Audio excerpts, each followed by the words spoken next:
Disclaimer: the following Boundless PodTrap episode contains strong opinions that some listeners may and will find offensive. If you cannot accept or respect others with a differing opinion from yours, then fuck off. Rolling sound. I like turtles. Shush! Oh, Let me see your war face. now y'all ain't planning on fucking these chickens, are you? Picture it. Sicily, 1920. Aren't we fucking funny? Streaming from the Midwest, right in the middle of the U.S. From Omaha, Nebraska, you're listening to the Boundless PodTrap, your entertainment podcast where we touch on all topics, from the crazy and absurd to the sacred and profane, and even the useless and unnecessary. The Boundless PodTrap knows no bounds. And now, here are your hosts.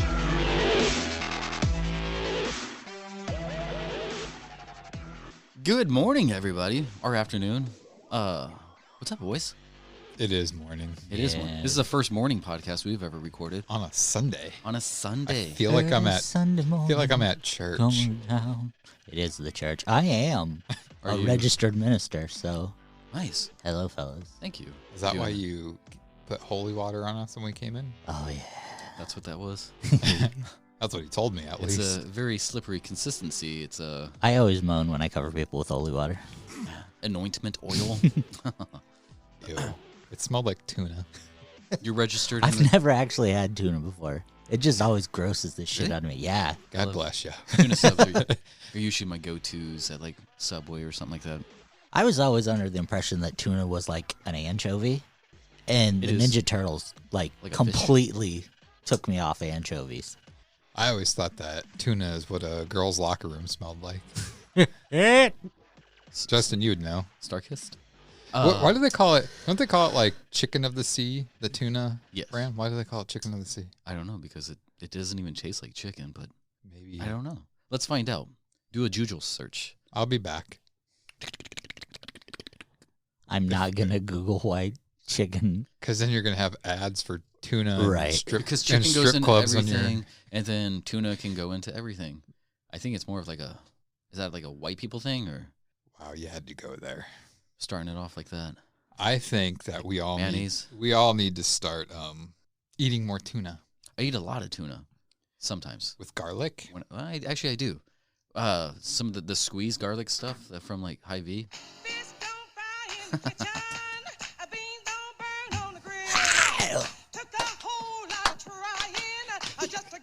Now we're at church. So And now instantly this podcast has been banned from YouTube. Thanks. There goes our. just speed up that part. I like the look on Justin's face when he was trying to clap and like have The coordination. most white man clap. And he had the biggest let me find it. smile on his face. You could tell he was concentrating so hard. You know that's going to get cut out now because he's going to hear that clip go, oh shit, I got to cut it. Oh, man. It makes it sound like I don't have rhythm. You know, I got all the rhythms. Oh, He is a very good dancer. I think that's what he does is dance. He's a good. I've never seen him dance. I've done him do his. What is that? Karate? Copayea. Capillarte? What is it? Oh my God. Capoeira. Yeah. Cup of coffee? You've seen me dance before. Hoya. Dance a few times. Pelvic thrusting. I've seen a movie of him dancing. I've directed a movie of him dancing somewhat. I did a amateur night when Dipsticks was around. Yes, it's ladies' night. Yeah. Oh, My that's how you got hepatitis C. my Isn't that place like a It's the pool room isn't, now. oh, I thought it was like a daycare. Still more balls and sticks. But But, Lipsticks is still next door. I did a one of my friends, his girlfriend's mom was always going to like Dipsticks like every other weekend or something like that, and she So like you decided to dance for her? she snuck us in, and then she's like, "Get up there." I was like, "Ah," okay. And she's like, "Just do one song. Just do one song." It's like, all right, cool. So I got maybe like $60 of tips or something like that, and like, All from her.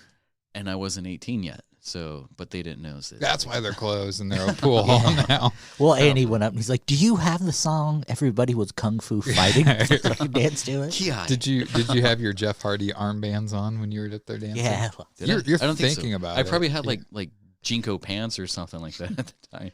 Baggy clothes. It wasn't. He had to like take off that, his 4 belts. They weren't that parachutey, but yeah. So you didn't show your ding dong, did you? No, I just went down to my boxers. I don't think they can show ding dongs at the men's clubs. You can do whatever you I want don't to. know. I've never been to one. You probably can't stay there afterwards, but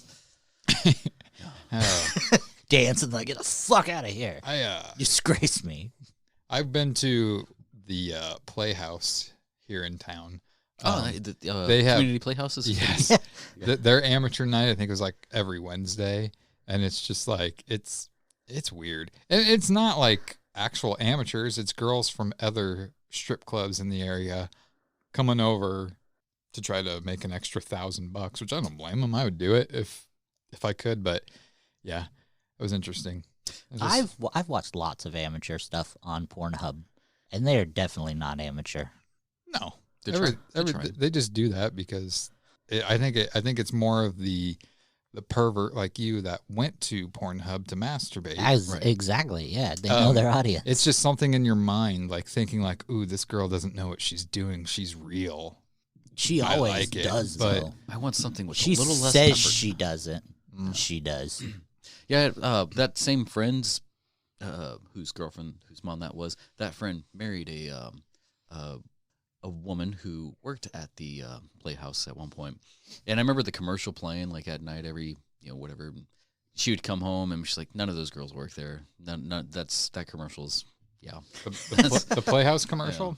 Yeah. And there was, I guess at that time when she was working there, she's long since been out of the biz. There's a chick who had like a piercing in her chest, and she's like, yeah, she would let people put their fingers in her to the hole in her chest. I think they really did work there though, because Michael shot one of them before. Oh, what? Not Whoa! Literally, that's why she's got that hole in her chest. He photographed one of them. I'm trying to find. You guys keep talking. I'm trying to find the commercial for it. It would have been like back in like 2004 or so. So I've only been to the Playhouse once, to be completely honest, and it was for my bachelor party, which I had to be the designated driver to. You had an awesome bachelor. I didn't even have Right. 3 people showed up. We went to the casino. 2 of them won money and went home. The third one got so shit-faced, I had to drive him home. It was a rip-roaring good time. And this was the song you heard.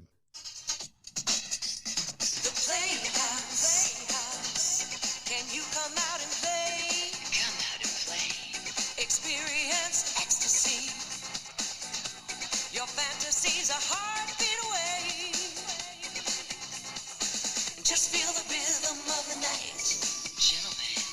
Satisfy your appetite at the Playhouse. So we were talking about a new theme song for the podcast. I think we found it, boys. So what happened? So does this mean in 2022 I'm going to be the asshole who's playing all the stupid sound effects?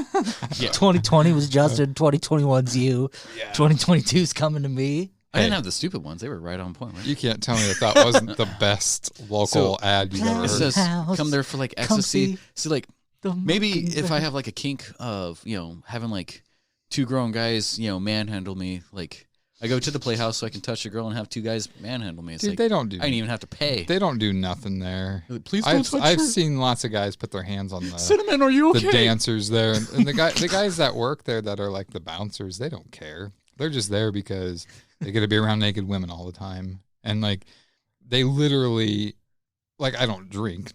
We know this, none of us do, but like I get like a Gatorade or something there, and like the second you finish off that Gatorade bottle and you set it next to you, the freaking bouncer's there grabbing it to throw it away. I'm like, Jesus Christ! What do you think I'm gonna do? Yeah, Like they took all of my tomatoes. I was gonna.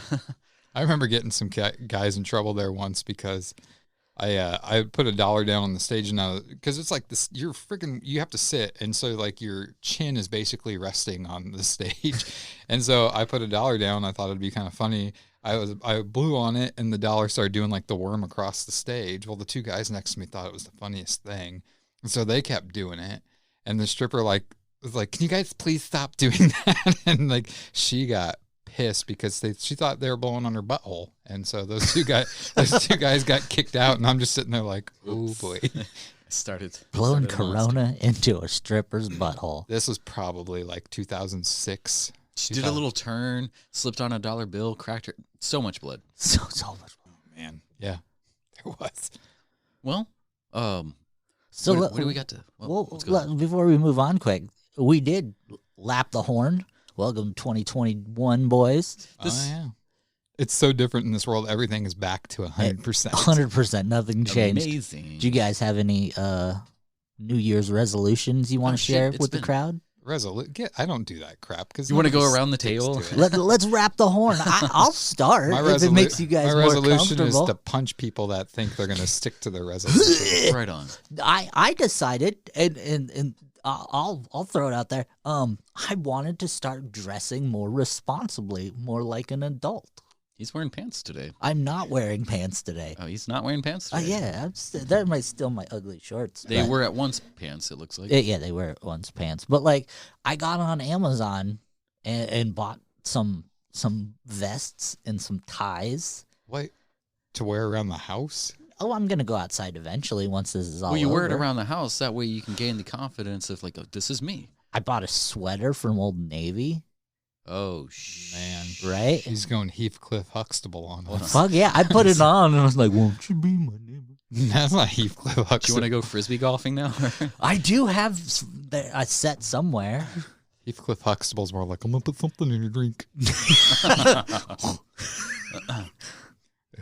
No, when it comes to resolutions, like, I was big on it for a while, but now that I think about it more, it's like, you know, I used to work in the gym setting and, you know, January, maybe February, it's just like packed, and then everybody goes back to like their stuff. It's like you have to scale things to a realistic amount, I guess. But waiting to start something, like wait until the new year to start something, or like since, you know, we do some, you know, journaling and stuff like that. It's like opening up a new notebook is cool and all, but like I got nothing in there. I can't reference anything now. Yeah. So it's like some people just bringing it back, I guess, to both of those, New Year's and journaling. People start like the new year with a new journal type of thing. It's like, but I still have like 80 pages left. I'm going to use those. People nowadays, they don't do resolutions for themselves. They do it for others. True. And that's because they post it on Facebook. They need that validation. In the hope, first. yeah, exactly. In the hopes that people are like, oh my God, that's so great. And like encouraging them or whatever. But it does work though sometimes. I don't think it does. When you put your goals out there into the ether, people keep you accountable. You're now responsible now. Like I found that to be the case. Like I've done a few fitness challenge type of thing, like 30 days, no gym, no whatever, you know, just home workouts, eating what I can under a budget and stuff like that. And then I post the pictures and stuff, and I'm like, now I have to be accountable. I'm putting it all out there. Why would you put stuff out there through your urethra? That's what I always do. Oh, okay. Just what Well, plus I changed my outfit because I just got a random $600. So you already you did get yours. Yeah. I've been checking my account like every single morning. I'm like, I got mine 2 days ago. I got mine on Friday. My wife checked her account this morning, and then she got a few hits of like $200 charges from a PlayStation thing. She got hacked somewhere, so she's got a. And you're here. Yeah. You're making her deal with it. But fuck, Grand Theft Auto sure is fun. You guys like in real life or in the video game? He's talking about real life. He is. That's what those extra cars were outside that were all smashed up. All Ultimas. That's all I want. I used to be into Grand Theft, like 2002 to like 2006. I'd play a lot of PlayStation 2, but I just can't get into video games. They waste your life. Now, granted, if I was like when COVID in quarantine, when you really have nothing else to do, okay. That might be a time to, but I'm not going to go out and spend $9 million on a fucking game system because that's like how much they are nowadays. Right. I only play for health reasons.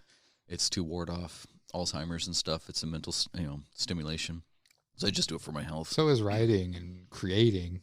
What? That'll stimulate your mental. What were you going to say? You thought? Squeeze me?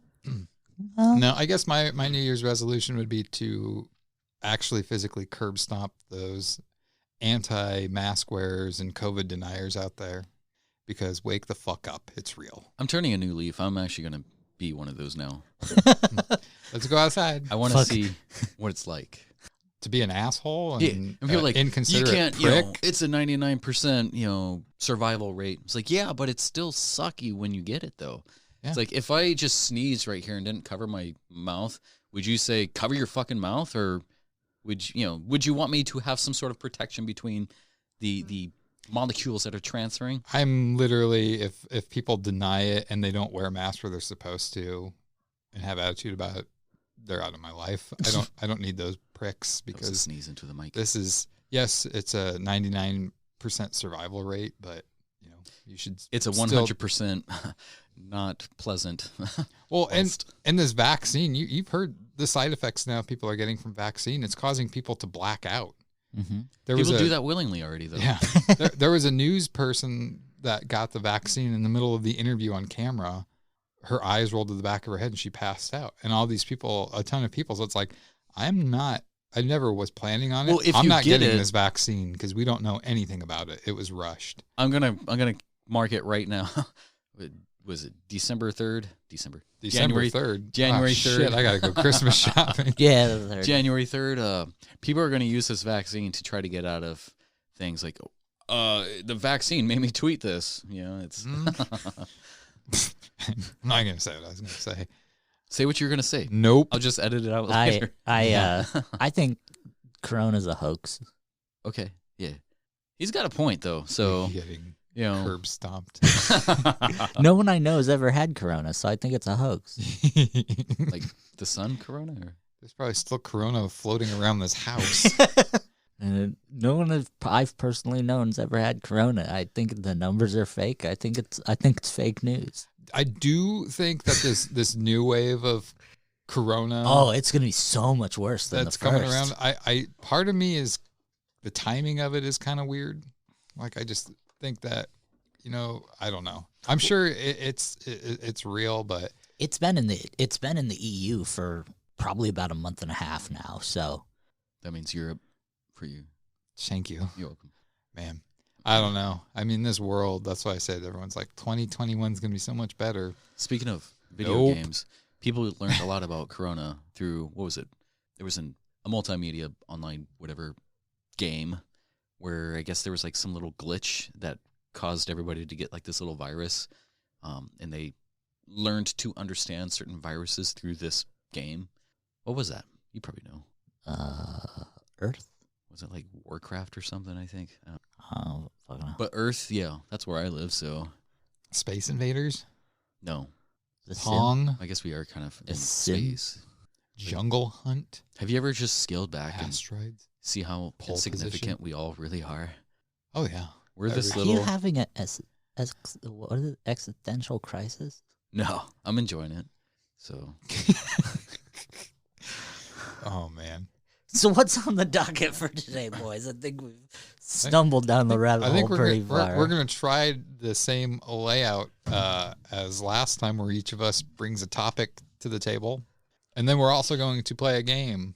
I should say Justin and Lonnie are going to play a game. Yeah. We're going to do 3 more games. One more round of games. One more round of games because obviously I can't win points today. Right. So the next episode, one of these guys will do. if you fit it into the rules, you probably could. I think that I get it. Point. the next round that we do for 2021, I think it should be that if the 2 that are playing the game tie, or if we have a special guest on that wins it, The other one loses a point. the person that is doing the game gets the point. That's fair. Cool. By the way, as in Tracy, is making a trophy for the winner as well, whoever has the most points. So not only does the loser get punished, the winner gets a trophy. Are you going to repurpose a wrestling belt? No, goodness no. I have a smoking skull one at home if we want to use it for next time. Yes, you do We that. still need to make David Howard Thornton's trophy for winning the. We do, and we He's need to pissed send off. it to him. He's Yeah, like, he sent me a message the other day, like, "Where's my fucking?" No, he actually did. So. Did it in it's in the mail. the Joker voice. All right, so who wants to go first with their topic? I went last week, so I'll Just start take it away. Start it this Start it. week. So Let's get the. for the 2020, since we got through that decade, I thought, what better than to wrap up that decade with kind of a decade movie wrap up. So I went ahead and wrote my top 15 favorite horror movies and my least 15 hated horror movies. They're in no particular order, and so everybody knows they are my choices, not anybody else's. Not a collective. So if you don't agree with them, Jeremy probably won't. He will shit on everything. They'll shit on every single one. They are solely mine. And to prove that I do watch other genres of movies as well, I did my top 15 other movies. I didn't do hated 15 because I don't watch other genres that often. Like bromances? Yeah. I bet you I can guess one of your hated horror movies. You can probably guess most of them. All right, which genre? What do you guys want to start with? Let's do horror. Let's get scary and then get happy. Good and or then bad? Get scary. Number 1 on the hated list. Hated. All right. The cleansing hour. We'll start. So when I did top 15 hated, keep in mind I did not do low budget movies. I did not do movies that were a lot of indie movies because those might suck due to budget and actors. I only tried to stick to higher budget movies. And writing and directing. Right. Okay. So number 1, 2019. Those are my good movies. What am I doing? Sorry. You should have just committed to it. Just give all your crappy Look at this ones and dork in his notes in his notebook. I seen a really great movie. I'm like, what the fuck? Okay, bottom 15 worst horror movies of the decade. 2015's The Witch. Ooh. I was gonna. I'm sorry. 2015's The Witch. I thought it was fucking awful. It was slow. It was garbage. I don't think I've seen that one. So bad. I do like the fact that they introduced Black Phillip, but 2015's The Witch. See, when it came to like around that time period, if I saw a trailer to the movie and the trailer didn't do anything for me, I don't watch it. I don't care. And I remember seeing the trailer to that movie, and I'm like, I don't think so. Do you have to approach certain trailers differently? Like if you approach a Marvel trailer, you're like, seen the whole movie. Or that's pretty much most movies nowadays, though. Not just Marvel movies. Like all movies suck. Well, when it comes to trailers, all movies are rushed these days. Right. All right. Number 2, 2018's Hereditary. Oh gosh. I 100% agree with you on that one. And I watched that movie. I had to preview that movie to make sure it ran well in the theaters. I watched it by myself at night at like 1 a.m. in a theater that holds 300 people, and I still thought it sucked. Like the ultimate scary environment that you could have. I felt so bad for Toni Collette. It was fucking garbage. Someone who studies demons as well. Man, shit. Absolute shit. That movie had like a lasting effect on me just because of the little girl. But like, right. they finally, I'm like, what? This is a totally different movie. This exactly. All they do is promote that little girl, and they kill her off in the first like 10 minutes. Spoiler alerts, but these movies all fucking suck, and I'm going to spoil every single one of them. At least you didn't tell them that she gets her head beheaded. Oh, shit. Oh no. I think with that movie, what ruined it for me was the hype everybody was talking about. Like, oh my God, this is the scariest thing ever. A lot of my list is dedicated to this movie is the scariest movie of the decade. Scariest? No, like one of the bigger shock value for just that part. Yeah, right. Like if they wouldn't have said it was the scariest thing and I just went and seen it without that, it would have probably been an okay movie to me. But I think the fact that everybody talked it up as like the creepiest, scariest, no, there was nothing creepy or scary about it. Right. The next 2 would be my number 1 and my number 2 if this wasn't in a particular order, but it's not. Number 3 is 2010, A Nightmare on Elm Street remake. Oh, God, yes. That was fucking Loved garbage. it. You get out of the fucking house. Don't even go out the front door. Leave through this window. It would have been salvageable if Robert Englund played him and they did a little bit more with that. I can't even agree that there was parts of the story that were watchable, but the rest of it was just so fucking garbage. It looked terrible. The acting was terrible. I absolutely adore Rooney Mara, and it was still so bad. I went to the midnight showing and then the 8 a.m. showing, and I was disappointed at both of them. I mean, I kind of like the look of Freddy I hated, Yeah. but the look of that Freddy is probably more on par with what an actual burn victim would look like. Yeah. But that's not who Freddy was. No, absolutely not. It's one of those things like my thing with the It movies. Right. I won't watch them because Tim Curry is Pennywise. to me. Right. You can't take a talking character, especially a sarcastic one like Freddy Krueger, and have a different actor play him. Right. Well, and the thing that irritated me the most about it is Freddy Krueger is not a child molester. He's a child murderer. There is a huge difference. But in the 2010, a child murderer isn't scary, but a child molester is. Yeah. So that's just showing what we've changed. That's my number one favorite movie of all time. So let's go ahead and ruin my number two favorite horror movie of all time with 2019's Pet Sematary. Fucking garbage. I've seen bits and pieces of it because it was on when I forget where I was at, but they had it on. And it was like I started watching it. And, this is pretty rough. And it's not even the fact that it's rough. Like, it was a beautiful movie and all, but when you change key aspects of the movie, Like the little girl instead of a little boy. yeah, when they change Gage dying to Ellie dying, it completely changes the aspect of the movie. So I think they're trying to pull on different strings there. I mean, like a child, yes, kind of like the child murderer, child molester. Yeah, Right. if it's a little girl, it probably has more priority over a little boy. But and I hated that little boy in the first one. I was like, fuck, man, I want to bash her head in with that little evil look that you're giving right now. Like, like this. Yeah. No, it was a little bit more. See, you're giving me more seductive. I know. Do you want to kiss? Because I need the table to tip the other way. Oh, okay. Oh, all right. All right. For the points? Next is 2014, It Follows. Sexually transmitted horror. Yeah, it's an exploitation movie, and they did it very badly. What year was it? 2014.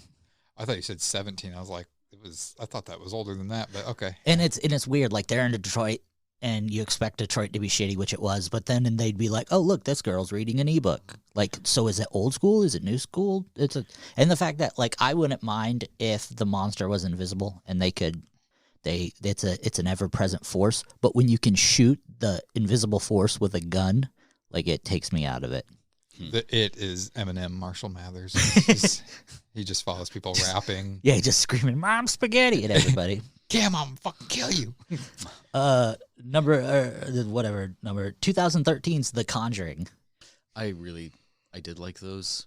You didn't like? I hate stories about Ed and Lorraine Warren. Yeah. Like, they're always going to be wrong, and they're always going to glorify the fact that they were these great paranormal investigators, and they're not. Yeah. When you put it on the realistic spectrum, it takes it out. That's one thing, like comparing something to something else, it usually does pull me back, but appreciating the art for the art itself, yeah. If you could have just changed their names, it probably would have been cool. Sure. And but that was what we were talking about earlier. That movie was portrayed as the best movie of the decade. And they showed all the good scares in the trailers, trying to get people hooked. And then when it came to the actual movie and there wasn't really anything added beyond what we've seen in trailers, the movie was a letdown. I think it's mainly because, what's his name? Wilson Pickett.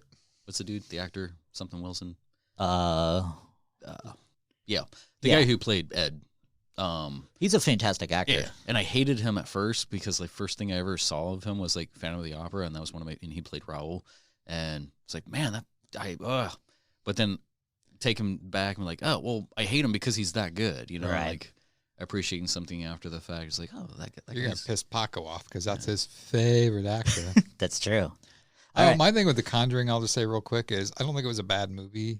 I think the ones that followed, it was just like, it's all the same to me. They're all cash grabs. For sure. Yeah, I can see that. You've seen the first one, you've seen the rest of them. So, and this one's really personal. It Comes at Night. We needed That's What She Said, but that's what she said. And the funniest thing, and one of my biggest gripes about It Comes at Night is it never came at night. It always came during the day, and that just pissed me off. Well, it depends on if I work or not. When it happens, when it comes, you're way behind on this. I'm not waiting for you to get there. Next one, Insidious. I loved Insidious up to the last 10 minutes. And that took me so far out of it. Insidious is like The Conjuring to me. Yep. Next, 2017's Mother. Is that the... The Jennifer Lawrence. Oh, okay. That's not what I'm thinking of then. It was a great movie. Another allegory for Mother Earth getting destroyed. It's a trope we've seen time and time again. But acting was kind of bad. Yeah, we got that. All right. Thanks, Steve Carell, for calling in just to say that. Next one, 2010's The Crazies remake. You like that? I didn't really care for it much. I like the original quite a bit. Yeah, the original's good, but I thought The Crazies, I thought it was good because it was just more modern. And Yeah, I mean, for what it was fine. I won't say like one of the most hated, but it didn't really have anything for me more than the original did. It was an unnecessary remake. Basically shot for shot. Yeah. Like, yeah. But That's some one of I the, haven't seen. Some of those, I don't know. I think I assume it's not worth seeing. So not worth seeing, yeah. It's that one. I think the trailer kind of ruined it. it. No, it hooked it for me. It hooked it for you? It made, like I said, it was more modern and like the effects were good with it. So. Right. Let's see where we at. Okay, 2017, A Cure for Wellness.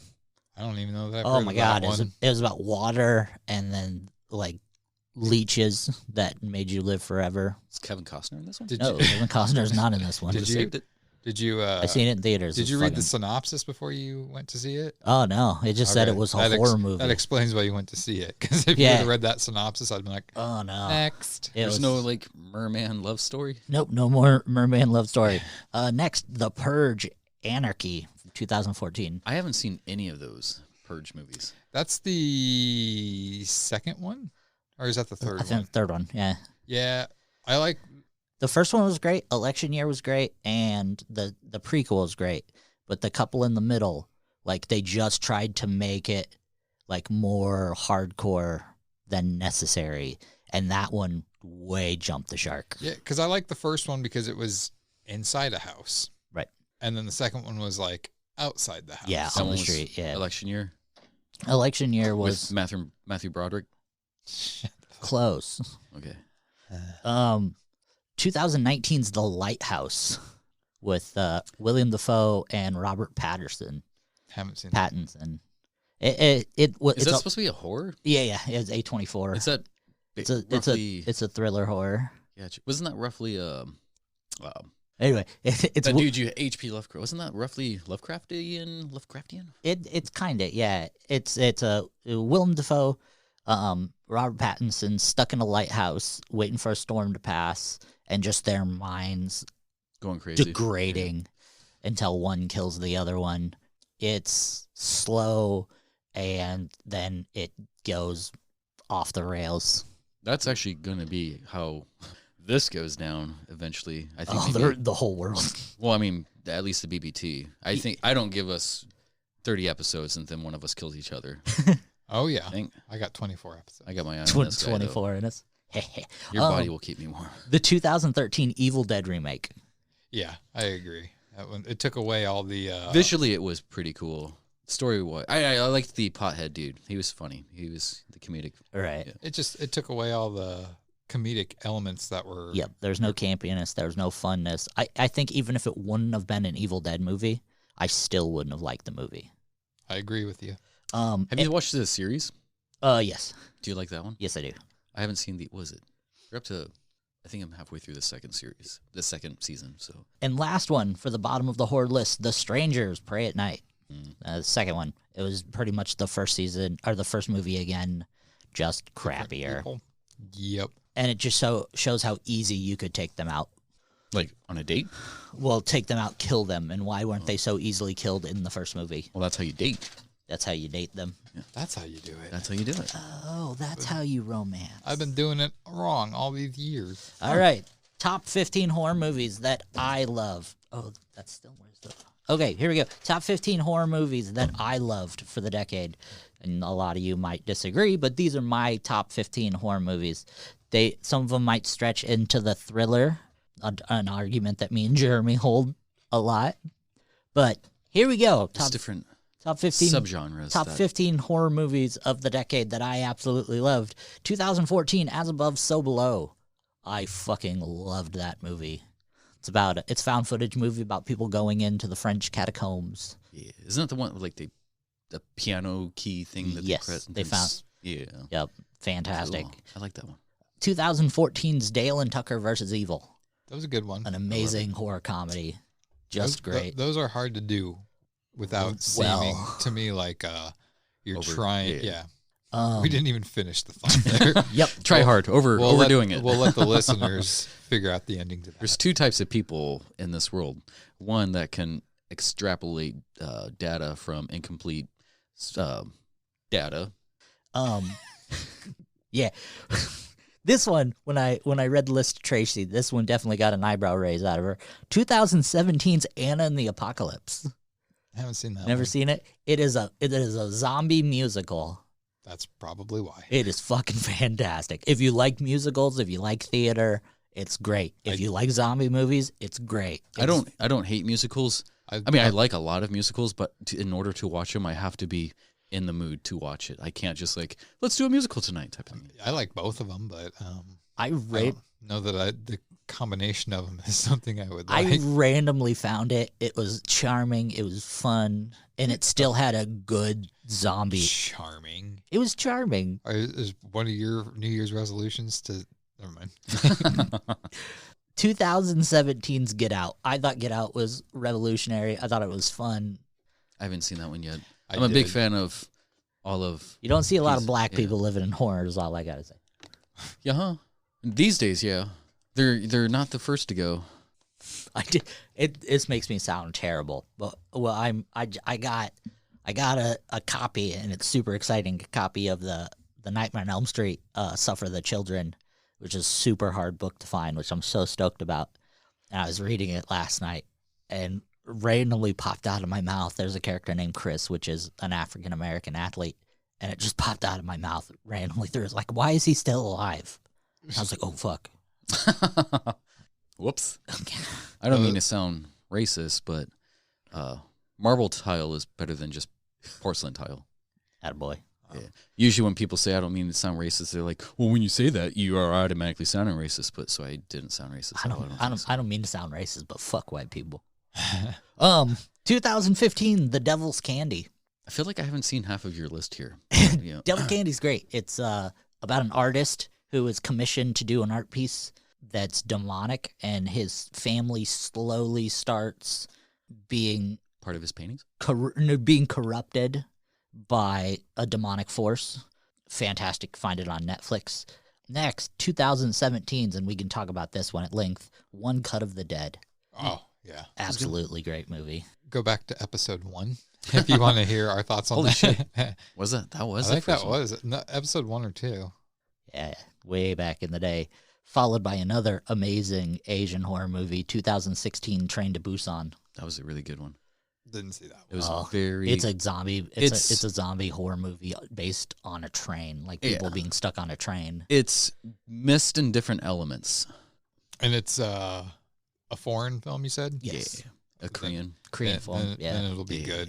Oh, so if you good. liked The Mist, I think like this one is better than The Mist, but I like same elements. Sierra Mist, but I didn't like when they started adding the flavors. Oh my god! If you liked Encino Man, you'll really like Train to Busan. Is what that last comment was like to me.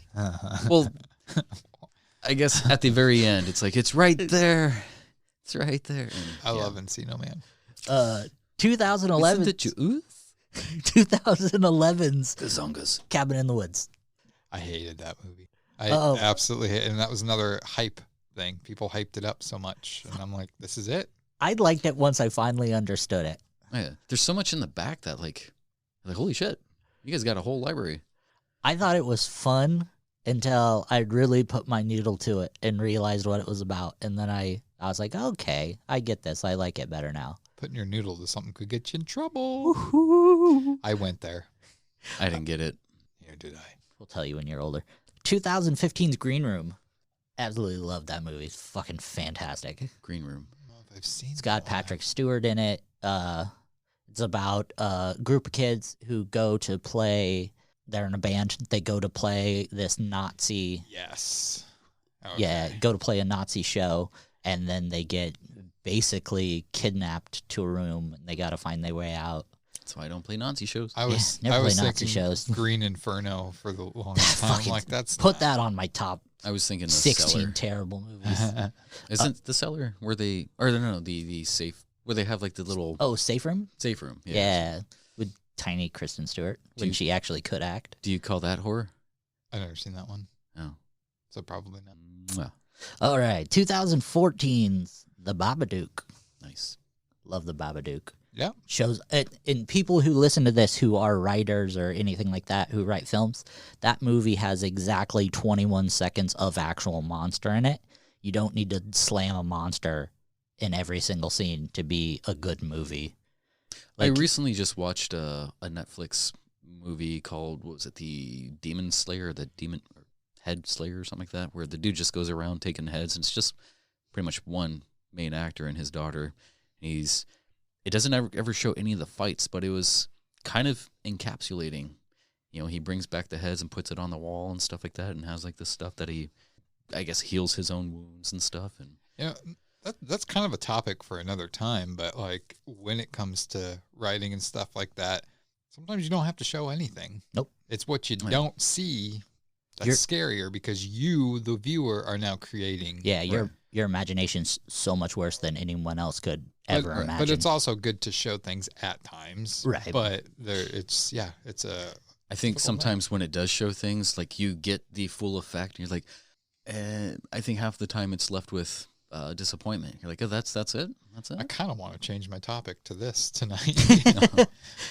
2014's Creep. I loved it. Oh, yeah. That movie is fantastic. Did you like the second one? Absolutely, yeah. Loved them both. That guy, I don't know if he's a good actor or... just sick man. Yeah. 2011's Grave Encounters. Another one of those kind of cult-y-esque horror movies that I enjoyed. It's one about the ghost hunting group that goes to the... Yeah, yep, okay. Is it when they're in like the RV and stuff like that? No, this is the one where they go to that place and it's haunted and they can't get out of it. Okay, I did see that one, but I'm getting it mixed up with another one. 2015's Hell House LLC. I know I told you guys about that one. I love that one. Did you get a chance to watch did. it? It's fantastic. If you watch all three of them, the first one makes so much more sense, it's even better. I need to watch the other two, but yeah, the first one was good. 2012's VHS. I love anthology horror. It's probably next to found footage, my favorite genre. And the fact that VHS is as well found footage, it's just, it checks all the boxes for me. One thing I really liked about that is like when I first got onto YouTube, or I guess searching YouTube and stuff back in the day, one of the first things I followed was this dude, or these three guys, Matt, Tom, and Rob, or something like that. Matt, Rob, and Tom. They're the one at the hotel. Yeah. I believe that's them. Anyways, their film got put into that one. So it was like, and they made awesome, hilarious, and awesome, just like creepy ass shorts and stuff. And I want to check their channel out now again, see if they. What are they? It's like Matt, Tom, and Rob or something like that. Matt, Rob, and Tom. Wow. It might not even be Tom. It's like Matt, Rob. I know Matt and Rob are like the two. Is it the succubus? Yeah. That must have taken a while to think of that name. Yeah. And last one for the top 15 of the decade is The Host. It's a Shudder exclusive movie. Oh, this is the one that you wanted us to watch. Oh, fuck. It's so good. I hope that the trailer doesn't do it justice. The trailer does not sucked. do it justice at all. I don't know. I wouldn't say it was up there in my top. I just watched it the other day. I love it. I think it's great. There was, I mean, like, because it didn't show anything really. I mean, one of the parts that I was watching it with my wife and my girls, and like the part where they throw the blanket on, you're like, oh shit, yeah, there's something there. I was going to watch it last night, but I typed in HO and then Home Improvement came up instead. No, I actually did watch Home Improvement, but Home Improvement's great. I was going to watch The Host last night, but I'm like, I'm gonna fall asleep because I was tired. It's relatively kind of like, what was that?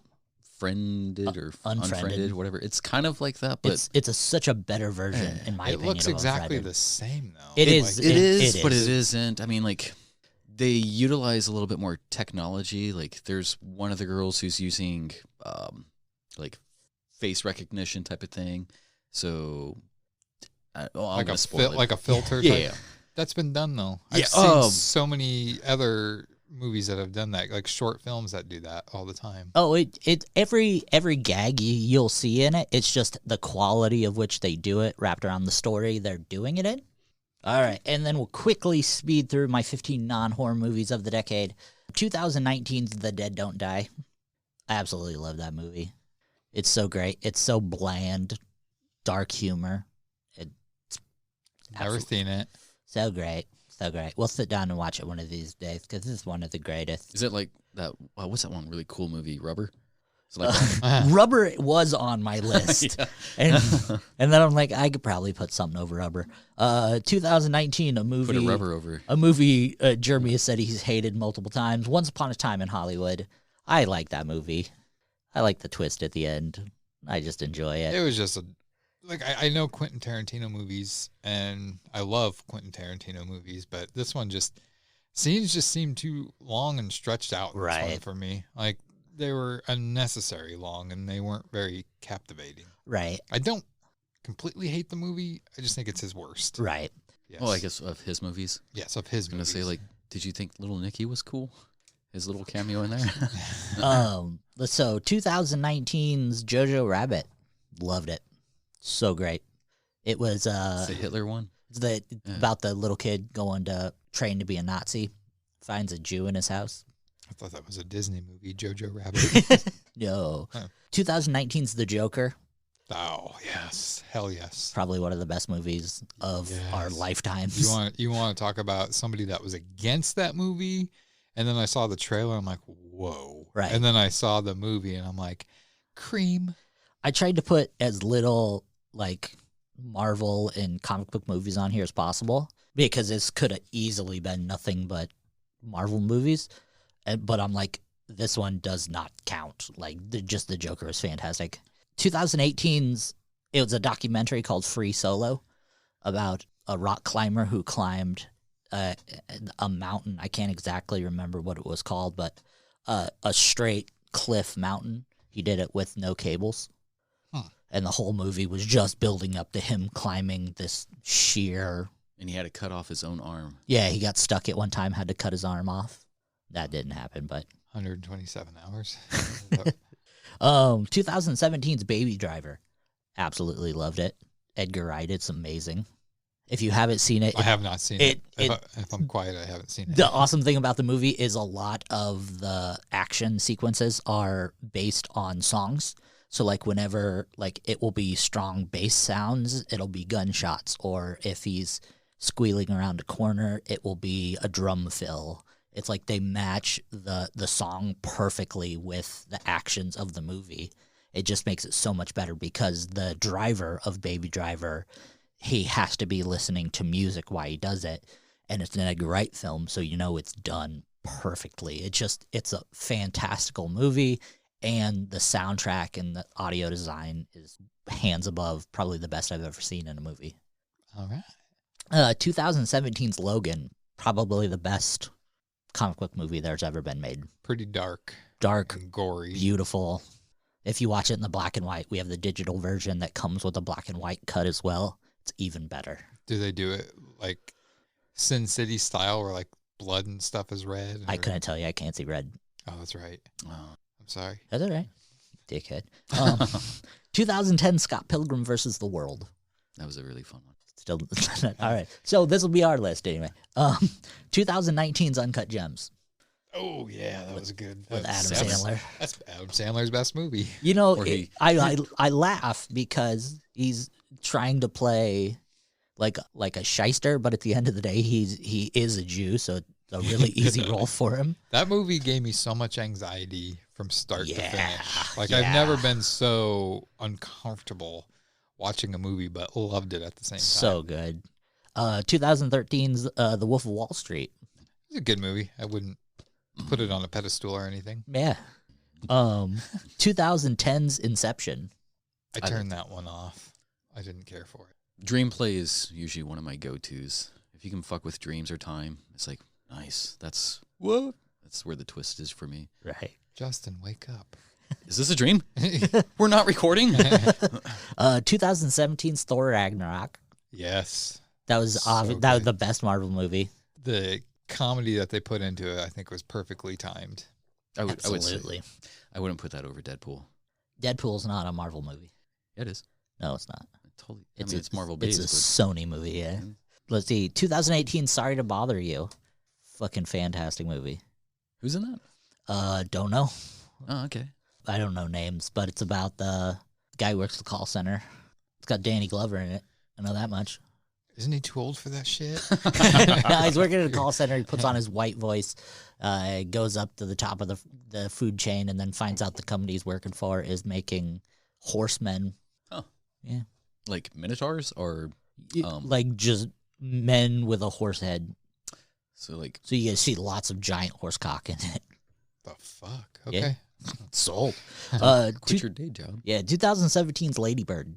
Do you guys watch? I thought I was bad for watching. Dude, your list is all like 2017 and up. I'm like, still catching up in the 90s, man. There's no classics. Because it's of the decade. Have you seen The Wiz? But like everything's been like 2017. With Michael Jackson, 19. The Wiz? The Wiz? Why isn't Star Wars Christmas special on here? And then last but not least, 2016 Swiss Army Man. Oh, nice. That was kind of fun. With Elijah Wood. It's his create more creative, I guess, projects like Horns and Swiss Army Man. Like, they're actually really fun and, like. Correction, these dumbasses meant Daniel Radcliffe. Yeah. When he can let his hair down and be crazy, he's fan-fucking-tastic. Yeah. Well, when I get my movie room all set with my new recliner and stuff like that, I'll be watching a lot more movies. That's like a modern day with more Weekend at Bernie's type of. Yeah, like he can fill him up with water and make him float because the guy needs a boat. We're talking Elijah Wood. Idiots, all of them.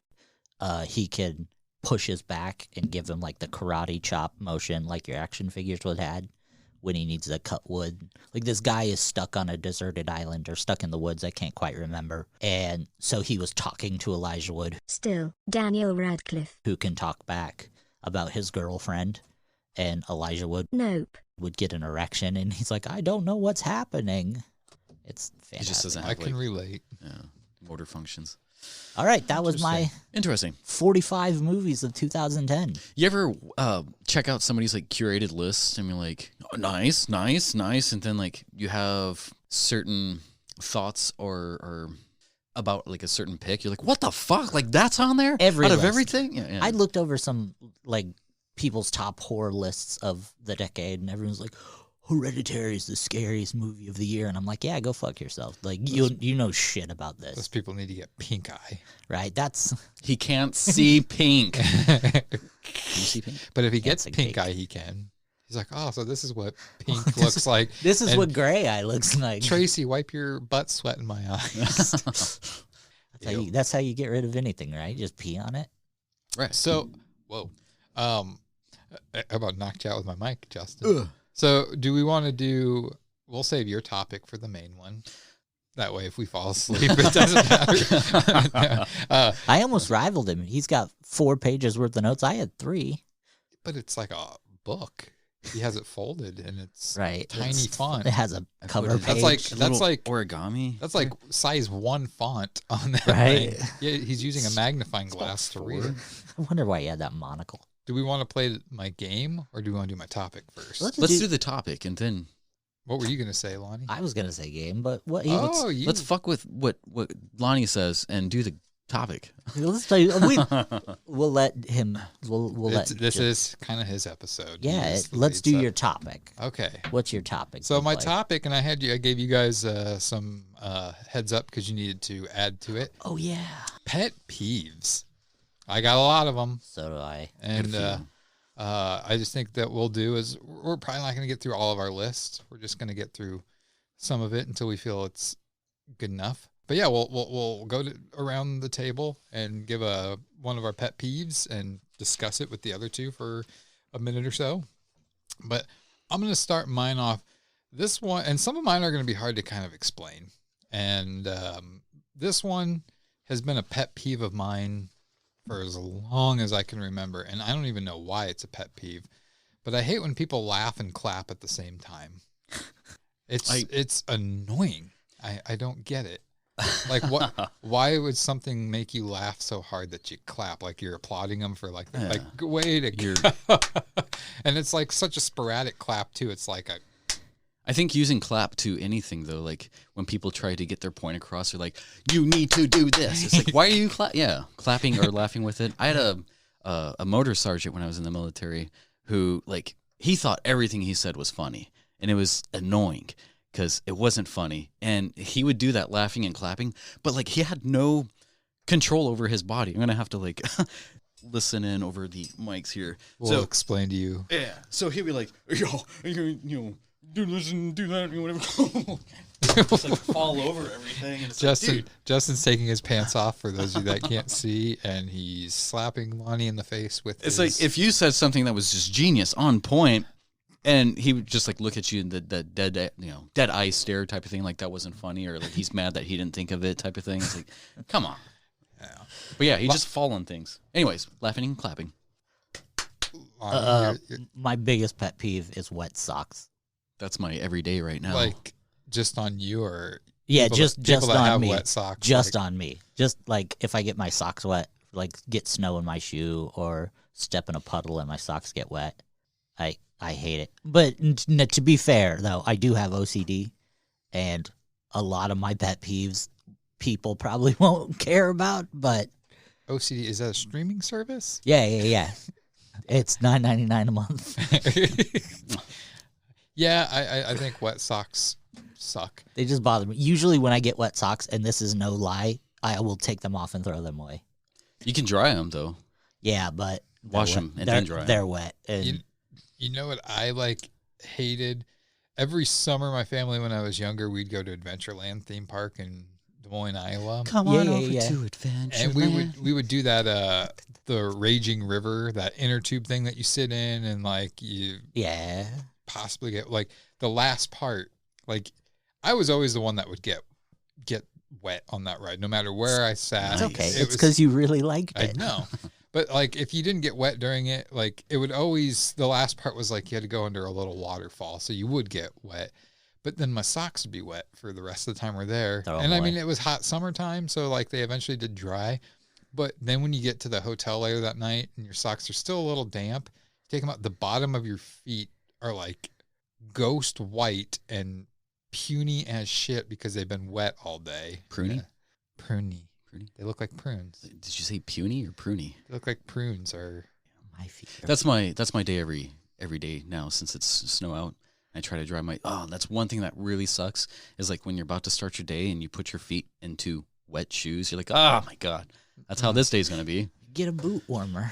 Yeah, I tried that. That's why you shouldn't put them on the van or something. Don't put your shoes next to the toilet. No. I told you, put them at the bottom of the steps. Don't piss in your boots. What's your pet peeve? One of your pet peeves. All right, boys. Let's bring it. Stuff that doesn't have garlic in it. When you can't make the proper. That's racist. They can't understand me. Oh, Italians. You're crazy. So my first one should be the first one because this is serious. All right. Which means it's not going to be. Let's hear it. This guy. All right. Fight Club.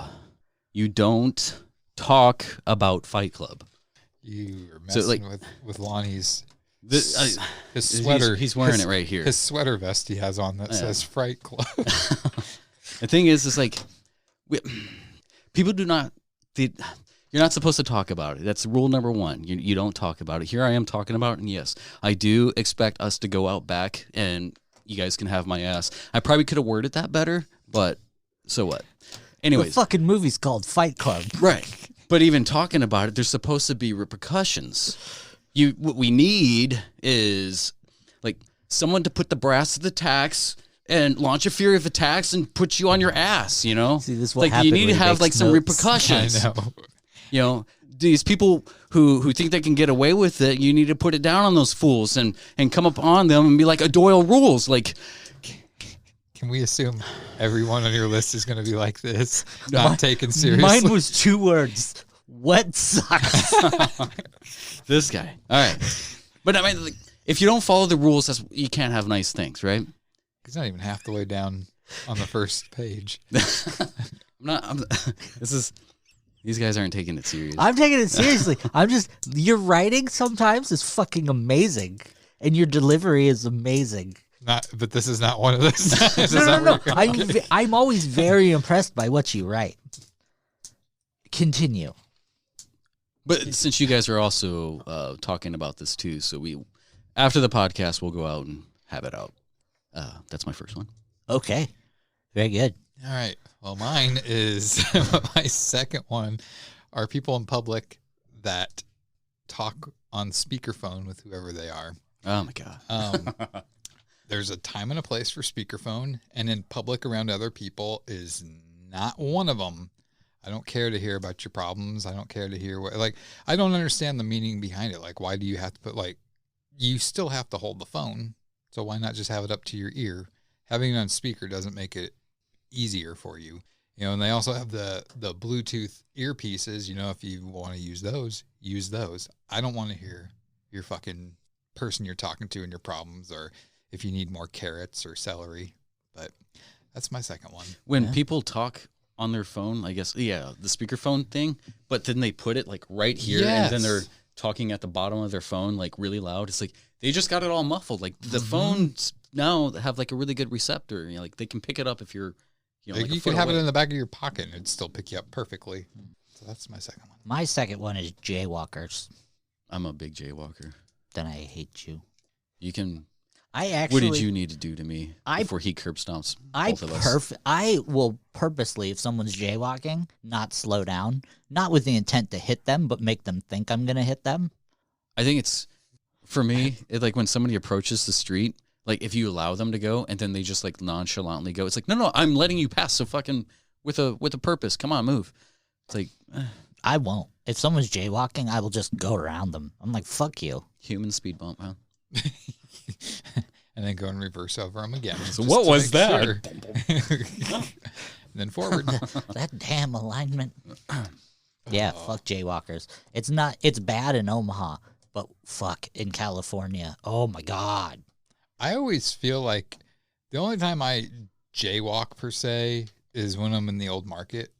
But at the same time, it's not really jaywalking because they don't have stoplights down there that tell you to walk or don't walk. All right. But I always feel like I'm down in the old market when people look both ways to walk. It's it's a one-way road.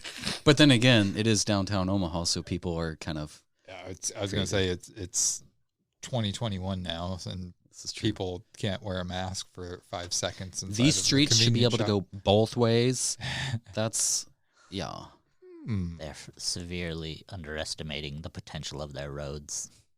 Justin, what's your next elaborate piece you've put together? Things that... Let's hear this monologue. I don't mind people being in touch with their feelings. I mean, that's cool and all. It is 2021. You should be able to talk about certain things. But, when you're crying over certain things, there is no crying in baseball.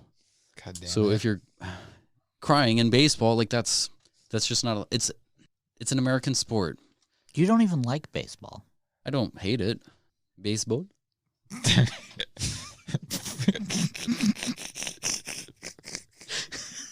And let me pass it back. Okay. That was it? I could live with that one. I mean, that was fair, yeah. Who's Lou?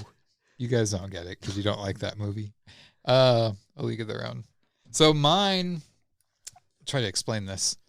I hate overacting extras in movies that overact like none other, which happens a lot. So I tackled the actor once. Sue me. No, I just hate, what movie was I watching? Cobra Kai, I'll use for an example. So there's a part where the kids are fighting in school, and all the other students that aren't involved in the fight come out of their classrooms, and they're all standing there and stuff like that. And just how they're just yeah, and clapping their hands together and stuff. I'm like, no, you wouldn't. If this was real life, you wouldn't be doing that. Right. You wouldn't be acting like a fucking extra in a musical, like how they overact in those. But I mean, Spider-Man, the original Spider-Mans, those are like that too. Like that one part where it's just you mess with one of us, you mess with all of us. It's just, it takes away from the realism of the movie. Like, yeah, like Spider-Man, like the realism of a guy shooting spider webs from building to building. But it's just these overacting extras. I would rather you stand there and just watch. That's more believable. There's an Omaha actor who was in The Dark Knight, and do you name it Ivan Lovegren? If you look at the Dark Knight scene where the Joker comes in and messes up the party, and Ivan, he was the only person with his hands up because they came in with guns and stuff. Everybody else had their hands down. And see, that's kind of a realistic thing, though. But he's like, no, he wasn't overdoing it. If he was doing it like that, he's a good actor. But yeah, Hyphen in the background. Holy shit! Off. Oh my God, guns! Oh my God, that extra's peeing his pants. It's like those people. You don't get extra, sir. Like those people who are trying to be on the news or something like that, but you put those in a realistic movie. It's like. Speaking of that, why are people so like excited to get on the news, like to walk by in the background and stuff? Like, because you think that somebody's gonna be watching, like, hey, I know that guy. That's like, Tyrone. Back then, I can see the craze because like, oh, it's TV. I'm on TV, but now you can put yourself. I absolutely hate it, and this is. I know it's hard to say this next thing without sounding full of myself, and trust me, I'm not full of myself. I've been on the news so many times. I am. It's every freaking year at Halloween time. I have to be on the news like 3-4 times because they come to interview me about like what's hot and what's not for the season. It's just like people are like, "Did you watch it?" No, I don't like watching myself. It's not exciting. So, anyways, Lonnie, you're next. I hate, and it's a big pet peeve of mine, people who aggressively prank people on the internet to the fact of hurt them or financially cost them exponential amounts of money. Like calling up raids on Twitchers. Twitchers. Or people who like push people into fountains or steal stuff from them, Like the knockout game and all that. I think that's utter bullshit, and that's not funny, and that's not. I like people getting pranked. I think it's funny. I think it's humorous if you're doing it in a mature way. But if you're doing it like if you're running up to people, stealing their groceries and running off, or pushing old people over, or stuff like that, there's no place for that. That's just you being a prick. Well, and you can thank things like YouTube and TikTok for stuff like that because it makes it easier to get attention. noticed. Like no one thinks you're cool besides other assholes and dickheads. I do like that when people film themselves doing something and then get arrested for it. It's like absolutely you're a fucking dumbass though. So or like someone goes up to prank like some like smaller female on a sidewalk. And they're like, haha, I accidentally kissed you. And they turn around and her 6'8" rock of a boyfriend's there and uppercuts their fucking jaw off their head. Those are the best videos to watch. Instant karma right. compilations. I can go video from video, instant karma videos all day. Like those people, I guess, swerving into somebody else. That's one of my next ones is I've talked about it on a previous podcast was like bad drivers, people who do not use their turn signal.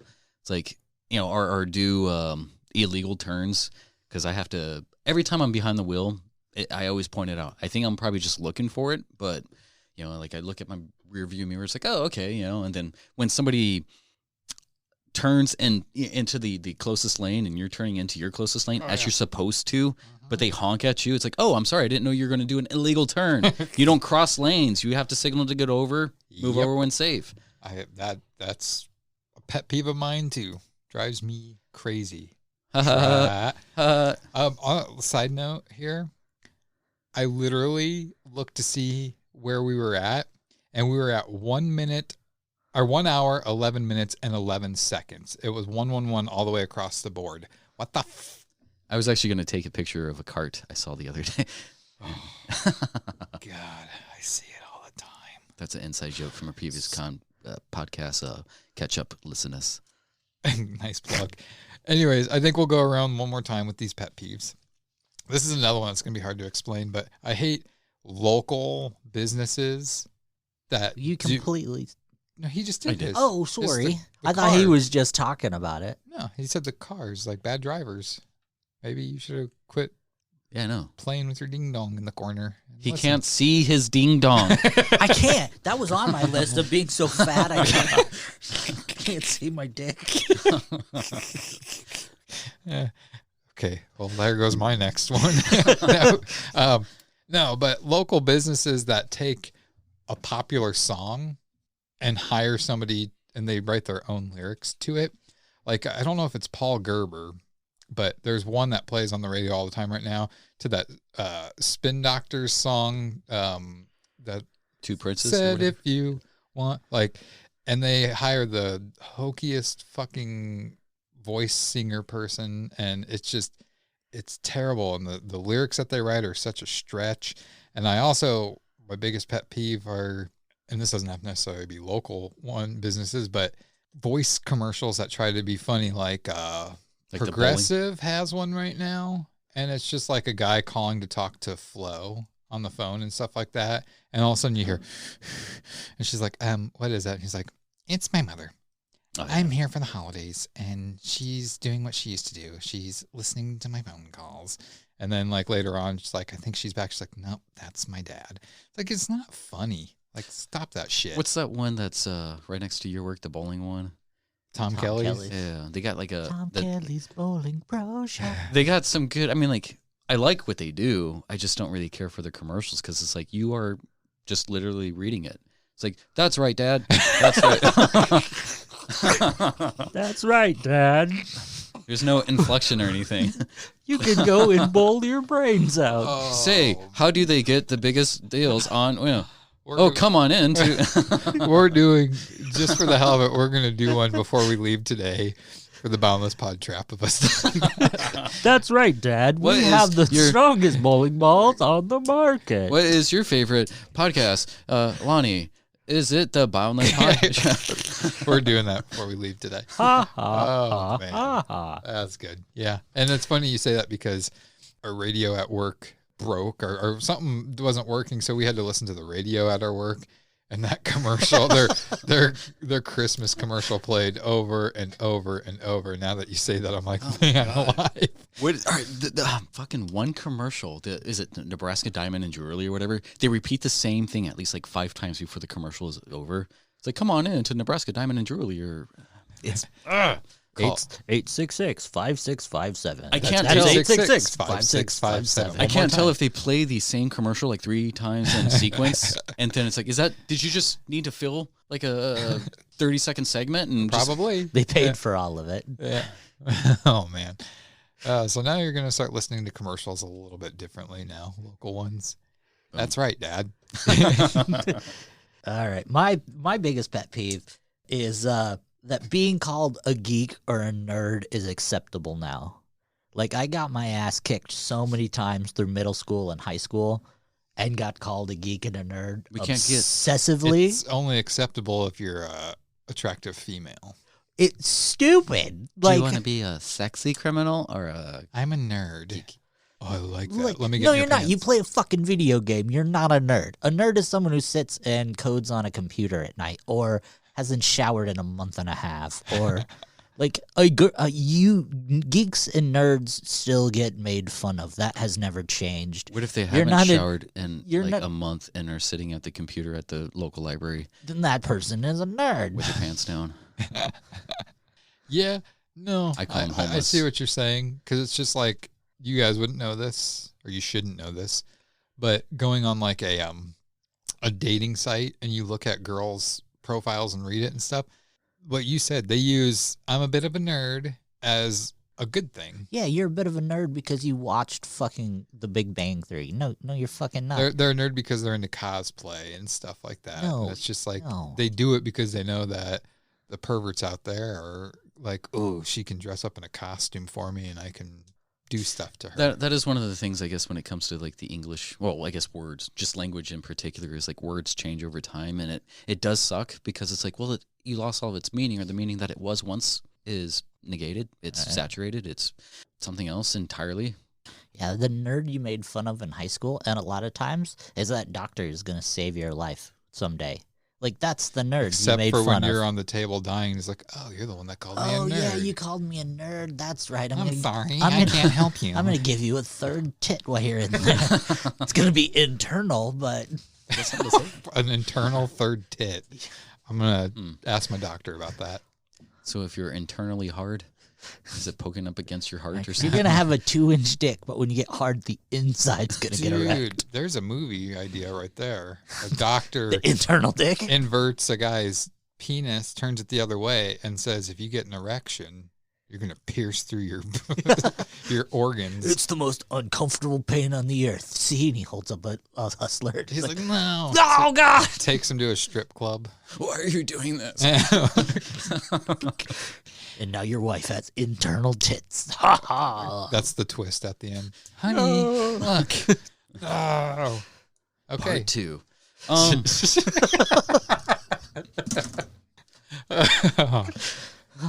There we go. Part 2, tit for tat. Another thing, I'm going to just add both of these here. One of my biggest pet peeves and another one that I've touched on. Penises. I was going to say something like that. So when people don't wash their hands after they use the restroom, that's one I talked about, especially at the theater. It's like you just have all that butter on your junk and,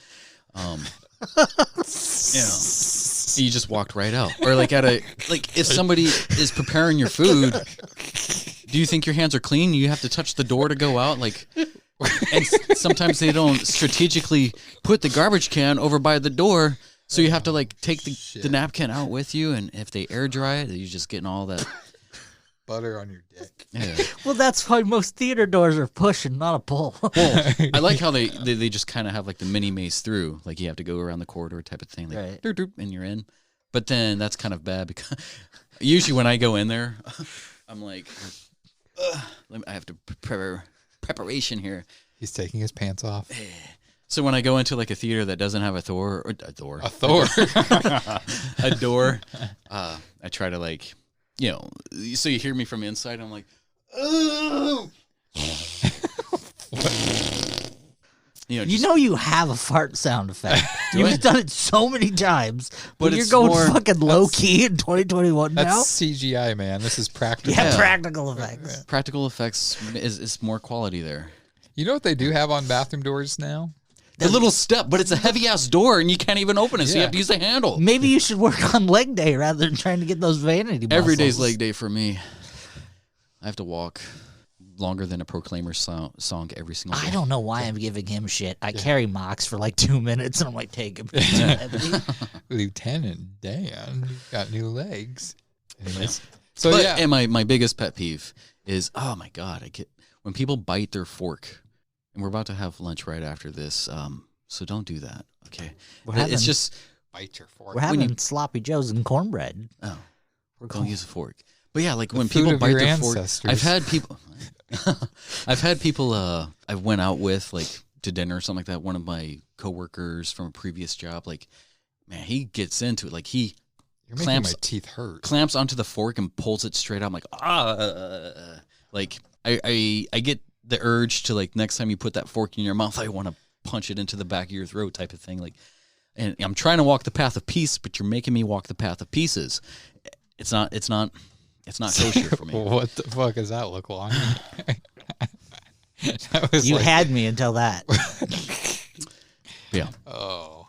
Well, it's like nails on a chalkboard. And nails on a chalkboard doesn't do anything for me. That's what she said. So yeah, those are our pet peeves. Let's play a game. Okay. So you guys are going to need to write some things down. I gave you that paper, but you guys are also going to need to write your answers down on a piece of paper so you can't change them. I feel like what are these pieces of paper for? Those are to... I'll explain. What if I ate my pieces of paper? Then you're a goddamn liar because I see them right there. Not all of them. So... this is what we're doing. This is a different game than I had planned because of a computer not working. I did not get the chance to do it. The original game we were going to play was I was going to have 3 songs overlapped in the one track, and you would get to listen to it for 10 seconds, and you'd have to pick the 3 songs that you hear. But because the computer lost its capability to put out a volume, I wasn't able to do that. So this one is going to be a little different. I'm not as excited with it. Oh, changing it up on the spot. I like that. This wasn't on the spot kind of type of thing. So what I'm going to do, this is going to kind of be like Jeopardy. So I took quotes from movies, and I'm going to tell you right now. Peanut loves Uncle Jeopardy. Buck and the Great Outdoors are not an answer. So, and A League of Their Own is not an answer. Jury duty. So I'm going to read a quote from a movie. Okay. And I'm going to do it in kind of like a monotone, off-pitch type of voice. So you're going to use your normal voice. Yes. And me doing that probably really isn't going to make a difference, but I just think it would be kind of fun because it's an audio podcast. You guys you're each going to start with 100 points. Okay. You will wager on your pieces of paper that I cut. You will write down your wager. You have to wager at least 10 points per quote here. Okay. I have 10 quotes, 10 points at least. You can do more than that if you want to, if you feel good with it. And if you get it wrong, you will get those points deducted from the points you have. If you get it right, you'll get them added on. After the 10 rounds, we're going to do a final Jeopardy type of thing. Okay. Where you guys will do your wagering. Now, it's very important that you don't let your opponent see your answer, and it's very important that your opponent does not see what you wagered. Do you have I'm going to, you guys, after you write down your do you have answers a red pen? And your wager, no, I don't. He can't see it if I write it in red. Fuck you. I get it. So you will write your answer down so the other doesn't see, and you will write what you wager, and you will slide it face down over to me.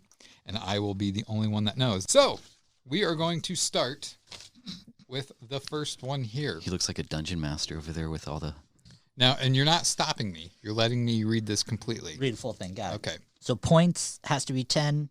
At least 10 or could be more. Okay. Depending on how you feel. All right. So number 1. He walked a little taller that day, and we had to tip our hats to him. He was lucky she hadn't beat the crap out of him. We wouldn't have blamed her. What he'd done was sneaky, rotten, and low. And Cole. Not another one among us would have ever in a million years, even for $1 million, have the guts to put the move on the lifeguard. He did. He had kissed a woman, and he had kissed her long and good. We got banned from the pool forever that day. All right. You have about 20 seconds. Jeez. Let me see your wager. My throat's going to be sore if I keep doing that. I have a voice modulation. That's exactly what I'm doing. Damn it. All right. Your time is up. Let me see your wager. Oh. Okay. So, Lonnie, we're going to start with you. Okay. What was the movie? The Sandlot. Correct. Your answer, Justin? I have to see it written down to know that you didn't change it. The Sandlot, too. It was, and I put The Stand. All right. So, let me add up here. All right.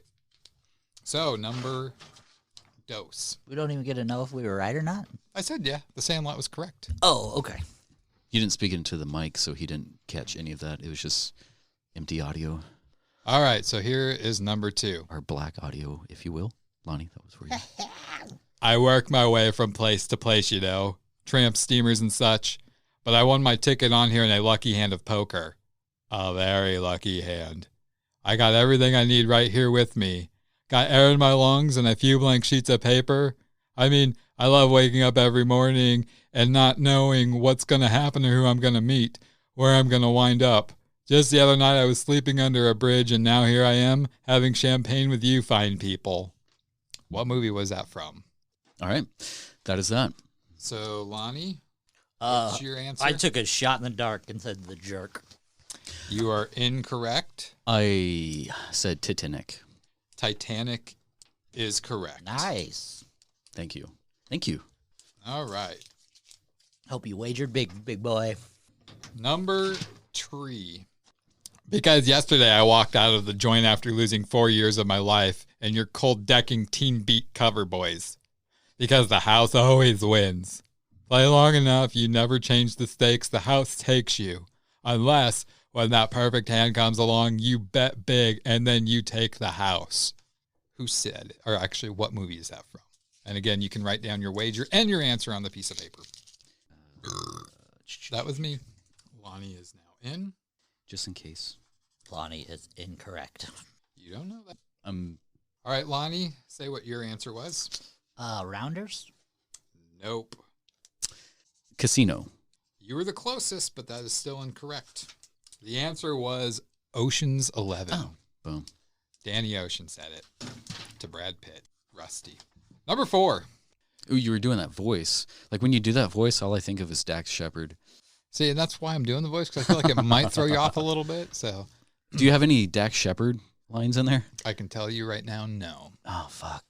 So number 4, reality isn't father knows best anymore. It's a kick in the face on a Saturday night with a steel toe grip work boot and a trip to the hospital all bloodied and bashed for reconstructive surgery. But what doesn't kill us makes us stronger, right? What movie was that from? I can only imagine what your wife Tracy is thinking, because all she hears is me every couple minutes yelling monotone. I need a realistic point. You can only didn't specify. You can only wager what you can't go over 100. Okay, then that's what I want to wager. No less than 10, no more than 100. I wagered 3 million. And I will apologize. I did not specify that because you guys actually don't know what your points are that you have right now. So we can't go 3 million in the hole. Then I will do the max points. Okay.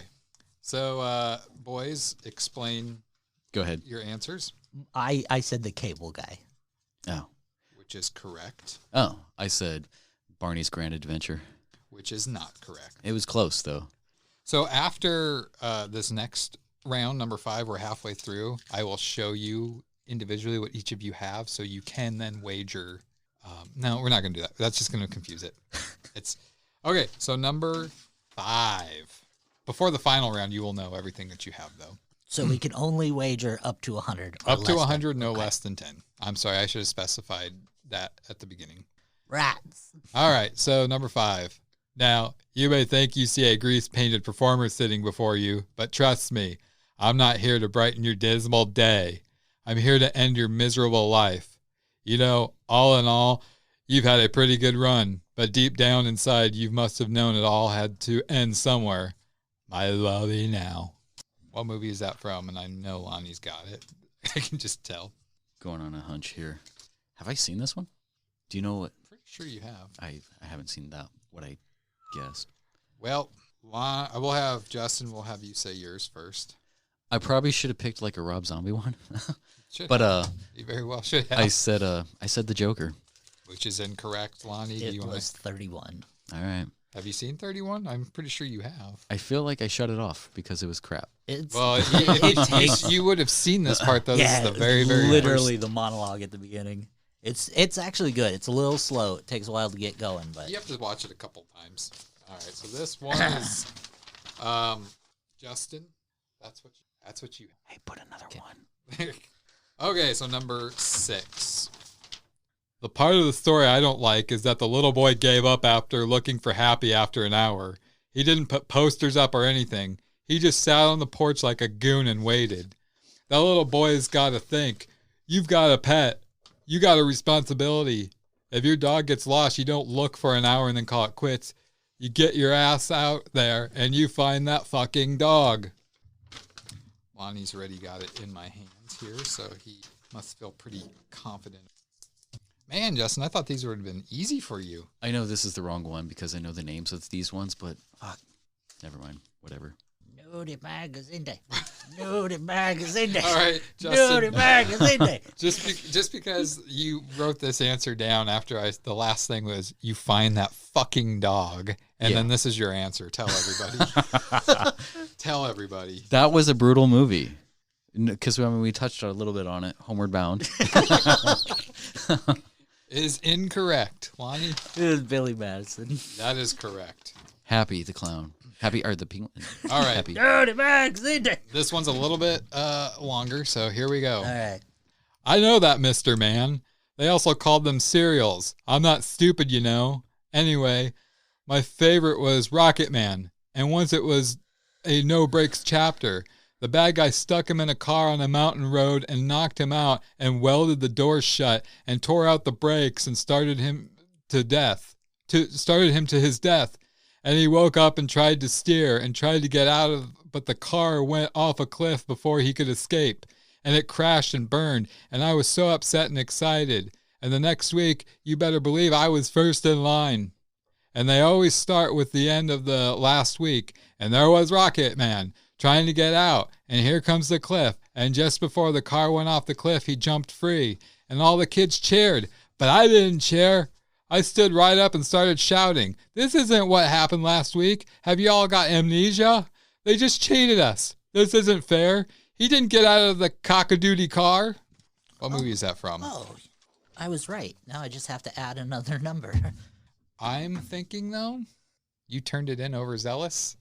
So I feel I turned it in overzealous because I was like, I don't think I'm right, but I'm going to put it in. And I had my hand on it, and then you said the last word, and I'm like, So I'll let it slide this time, but if you turn it in before I'm done, whatever's on there has to stay. Well, I would have got it right regardless. But now you got a bunch of points. I did. Just because the cock-a-doodle is what gave it away. That's what I was going off. Justin, man, you're I got it. Struggling to touch. So what was yours? Mine was Backdoor Bros 3. Correct. No. Thank you. Lonnie, do you want to tell him the right answer? It was Misery.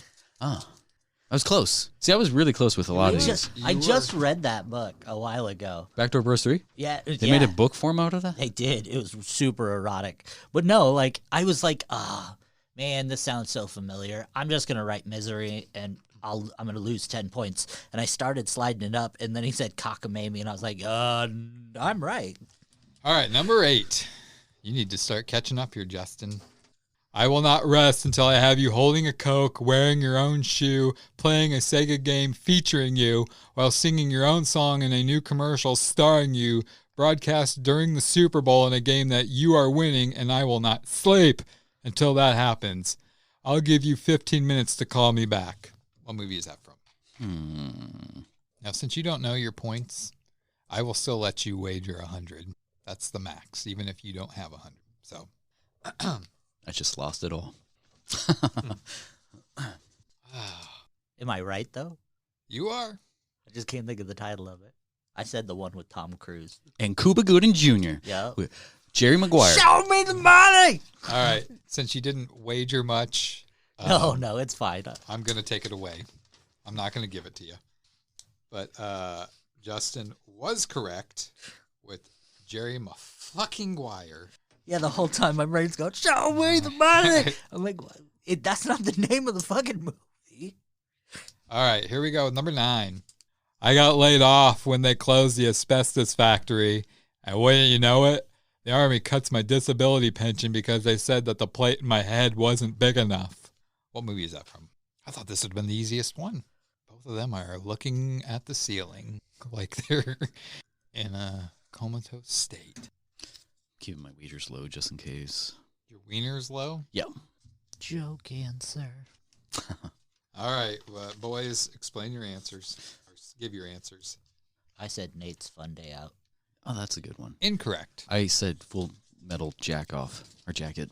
Which is also incorrect. The correct answer was Cousin Eddie from National Lampoon's Vacation. Oh, I wouldn't. It's been a very long time. That's one thing I've been wanting to revisit is a lot of those old National Lampoons. They had some really good ones. What was that road trip one? Is it National Lampoon's Road Trip? Yeah. That was like one of my favorite ones. It was a good I one. remember National Lampoon's Last Resort Vacation with Corey Feldman and Corey Haim. Okay. The last one before we go to the final Jeopardy. Okay. Number 10.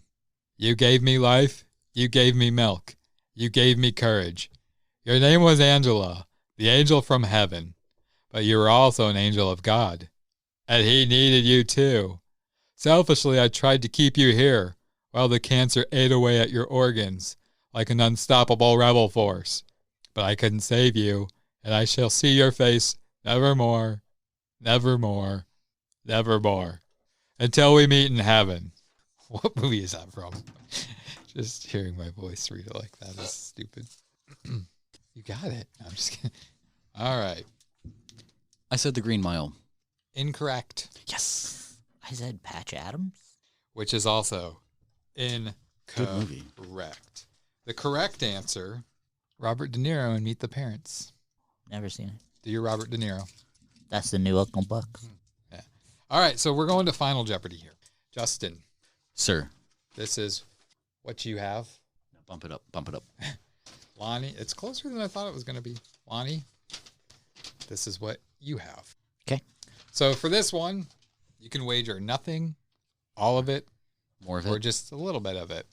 And this one, you will have to give me not only the name of the movie, but the two characters that say it. Nice. That narrows it down. The character names or the actors? I will take either or. Okay.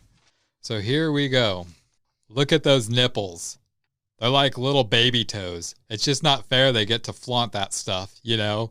And like, I have to hide every erection I get. Just imagine if girls weren't weirded out by our boners and stuff and just like wanted to see them. That's the world I would one day want to live in. You know what I do? I flip my boner up in my waistband. It hides it and it feels awesome. I almost blew a load into my belly button. What are the two characters and what movie is it from? Everything's on the line here. This is life or death. One of these men is not going to make it home today. I bet I know which one. You don't know that. You don't know what he's been wagering. I said they're not making it home today. Oh, well, that's true. One of these men might be at home much longer. I can't even think of the name of the movie, but you know the characters? I feel like I do. Very interesting. Okay, gentlemen, I need your things here. All right. I didn't have a legit Mine's answer. not going to be legible, but I will read it to you. In his own language. It's all in hieroglyphs. That's fucked up. All right, Justin, let's start with you. I can't think of the name of the movie, but I remember they're talking about breastfeeding, and they're looking into the other room, and I thought it was Seth Rogen and maybe James Franco. You were close. Those are not the names. But it is an actor who works with them. They were in that movie. Oh, then I'm way off. I said Harold and Kumar go to White Castle. I did not get any of that, but we were chicken scratch. I said Harold Kumar, and I put White and put their names. Is it Ant-Man? Paul Rudd? Paul Rudd? No. Who said it? Who said it? So the movie was super bad. Super bad. Ah, damn it. And that was actually my original thought was, what's his name? Fat dude who got skinny, who got fat. Who said that to... what's his bucket? Yeah. Jonah Hill. Jonah Hill. All right, so the final score was Justin, you had 70 points. I thought you said it was close. Because I wanted to mess with you, so you might wager more. And Lonnie with 547, so Lonnie is our winner. So he is now got 3 wins, and we have 2. I was fucking stressing out. I'm like, oh man, it's close. He must have been wagering high on the That's ones exactly why I said it, because I wanted it to mess with your mind. Well, you did a good fucking Why do you always job. insist on playing with our feelings like this? So was that a fun game, guys, or stupid? No, that was pretty fun. You think our relationship is a game? I think you'd need to, like, give us a little bit more time. No, because that makes it stressful for you. The thing that people, the listeners don't know is like a lot of that dead space that is on here. Cut out. It's all cut out. So it looks like we're just giving answers after answers. Like, oh. Yeah, like we're smarter than we actually How are. But fast there's are lots of us, like, scooting away from our mics going, fuck. Yeah, how fast are those guys The writing? best part is watching you guys, like, trying to think, like, staring up at the ceiling. All right, so Lonnie, you've now taken the lead. 3-2-2. Tell me what you want to do to me, Daddy. Oh, So basically, Lonnie, if you win Justin's game, you're automatically going to get punished. What do you mean? I'm not going to get punished. Yeah, I'm if gonna, you win. If I win, I win. No, the losers punish the winner. So it's fair. So you still win. Oh, bullshit. But if I win, I'll go back on that statement. And Well, no, do what you were I'm automatically safe now. Not necessarily. Unless we all tie. No, we can That could happen. double up the fun. If we tie, we go another round until. Well, yeah, like, so I can't lose right now. But it depends on which one of us. I feel like this is is going to be like an ongoing Bill and Ted. Both of like us don't get punished. Just one. 3 out person. of 5. No, I get that. But as of right now. 5 out of 7. As of right now, I feel pretty safe. You do, unless. You're not going to throw it. Don't you roll your eyes like you're going to throw the game. Unless you lose to me. There's always. I'm not going to lose to you. I've never once lost to you. I always tie to you. He thinks he's superior than you. I'm going to go take a restroom break while you guys. Are you really taking a restroom break? No. Oh, okay. Well, I am now. Well, let's get to your topic. I got my man diapers on, so. Okay. Dumb man person. I smell the ammonia. So, my topic, I kind of want to give you guys a little bit of brief history and aperture into something a little bit more. Archetypes times 2. I didn't Electric Boogaloo. I didn't feel you guys quite understood it the first time. Yeah. So no, this is I closely. will walk out. I will walk out. This is closely perpendicular-fied into, like The Boy Who Cried Wolf, but it has like a history that I wanted to slap on top of it. That way you can get a little bit of an underunderstanding as far as. I hate when he uses the word history. Yeah. So. You know that story's made up, right? Sometimes.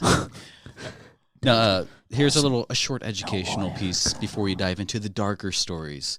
Yeah. So the history. There's a guy named Baron Munchausen. He was a fictional nobleman based off of a real life dude from the mid 1700s. His real name, the actual guy's name was Hieronymus Karl Friedrich Friar von Munchausen. Before he was before we get into this is an actually serious question. Are you covering it all, like the actual Munchausen disease? Yes. Okay, cool. All right. So I didn't know if you guys are familiar with Munchausen. No. All right. So anyways, there was the author, the German writer. He was kind of a con artist, if you will. He heard about the real life guy. The fucking pyramid scheme. And he was, yeah, exactly. And he was I don't want to say cahoots, but like he frequent the actual Munchausen dudes like parties. So where this guy would he was kind of an entertainer, a military man who had stories that he would bring back from certain wars and whatnot. But the author made like these little tabloids, and the Munchausen, the actual guy, had a little bit of a beef in a sense, but it wasn't necessarily wrong.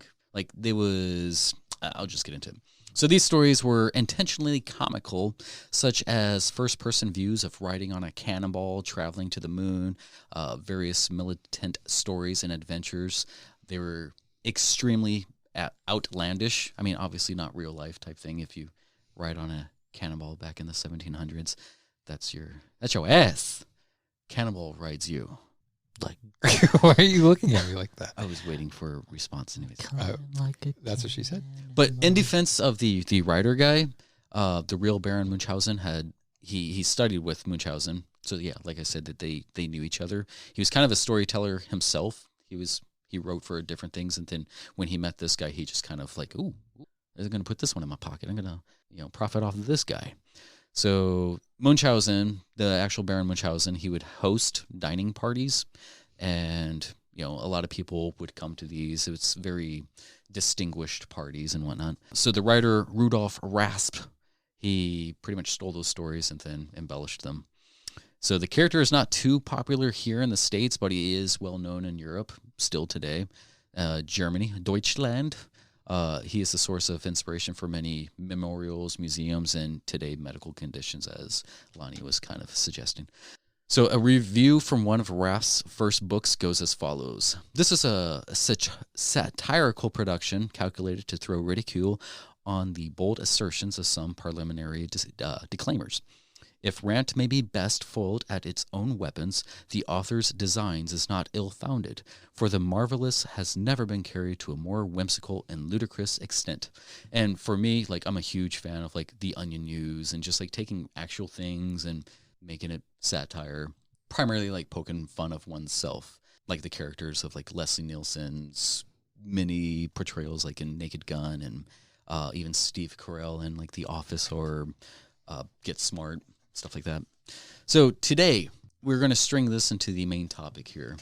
The next rung of this ladder is the FDIS. Sorry. Due to the character of Munchausen, often conflating his stories, lying, if you will, to entertain a crowd, and the legend that ensues afterwards, it's roughly all about seeking attention. So the disease I'll explain a little bit further here. So FDIS is also known as Munchausen Syndrome. It means fictitious disorder imposed on self. And it's actually a lot more common than a lot of people think. It mainly feign diseases, psychological trauma to draw attention, sympathy, or validation. It's a telltale sign of those who love to play victim, which is very common today. Yeah. There's, like, we live in an era that is just victimhood. Who is the most victim? And basically everybody I know. Yeah. The thing is like being a victim today means that you can benefit off of things, whether it be relational attention, financial, anything. Right. We all know and experience people who have done that for their own. Yeah. Once or twice. Or do we? I mean, we don't know anybody here personally who do that. Who would do that? So you have hypochondriasis, which is more worrisome in nature. And then you have somatoform disorders, which is more of a mental disorder. But that manifests as physical symptoms that suggest illness or injury. Hypochondriacs can become somatic because the stress and worry can prohibit natural functions, but fictitious disorders like Munchausen syndrome are a lot more distinct. It's a psychological need to be filled by assuming the role of a patient or in the care of a caregiver. Yeah, hypochondriacism, sorry to interrupt you, but go. hypochondriacism is more as convincing yourself you have it, where Munchausen's more convincing other people that you have it. And some people don't even know that they're doing it unless, well, I mean, they do, but they don't. Right. It's like it's not necessarily the main objective. Yeah, Munchausen's more trying to get sympathy from people, and hypochondriacism's just a way of just trying to stay safe. Or something. Yeah, or even convince yourself that you're dying. Yeah. There's no hypochondriacs are solely on their own health, their own safety. Right. Whereas Munchausen is mainly on validation. Right. Its causes are assumed to be past trauma or even hereditary, like depression, which I think can kind of bring a lot of pause towards certain things. Like studying this, I've kind of looked back on certain family and even friends. I'm like, holy crap, like that's totally like I have somebody right now who's trying to do some stuff. And it's like, yeah, we'll get into that. Hold on. So I want to get to the FDIA, the fictitious, meaning to manufacture, to employ by itself. It's a disorder imposed on another, formerly Munchausen syndrome by proxy. So yeah, that was FDIS, doing it on self, FDIA, doing it on another person. It's usually shortened to just Munchausen syndrome or Munchausen. It's a mental illness in which a person acts as if an individual he or she is caring for has a physical or mental illness when the person is not really sick. It's a malingering at its finest. FDIS seeks attention and comfort. FDIA seeks attention or desired outcomes such as compensation, relief from duty or work. I know a lot of people who try to just make something up so they try to get it. I mean, everybody has done that at one point or another, whether it be an event. I do have somebody at my work right now who I think a lot of people think is just bullshit. So since 1965, 55 years ago, out of just under 800 confirmed cases of Munchausen by proxy were recorded in the Medline database, and 98% of those were female. 96 of those numbers were the victim's actual mother. That's oftentimes the case, is mothers do this mostly. There are a few fathers, and like, man, just like researching this, looking up certain videos and stuff, man, it'll piss you off. Like I was watching one where people were putting cameras in hospitals because they can't necessarily figure out what's going on. And these parents would suffocate their kids so they can stop crying and maybe fall asleep or something like that to just render them unconscious. And man, it's really fucked up. Like you want to just climb into the screen and beat the crap out of them. It's like you're seeing like these little legs just kicking and stuff. Like they're struggling. It's a rough watch. I don't recommend it. Well, there's a lot of Munchausen parents out there as well who will give their children narcotics and drugs and poisons so that their children are constantly sick. So it's like, oh, feel bad for me because my kid is sick. My kid's always sick. I can't go out because my child's sick. My child has this. Feel bad for me because my child's sick. They're such pieces of shit that they can't physically harm themselves. That's kind of like, so they'll do it to their kids. That's kind of like in the movie The Sixth Sense. Isn't the little girl nurse or whatever. Was it bleach or something like that? Yeah, she kept putting it in like her food and stuff to keep her sick. Right. Yeah, but in real life that happens so often. It's fucking pathetic. Right.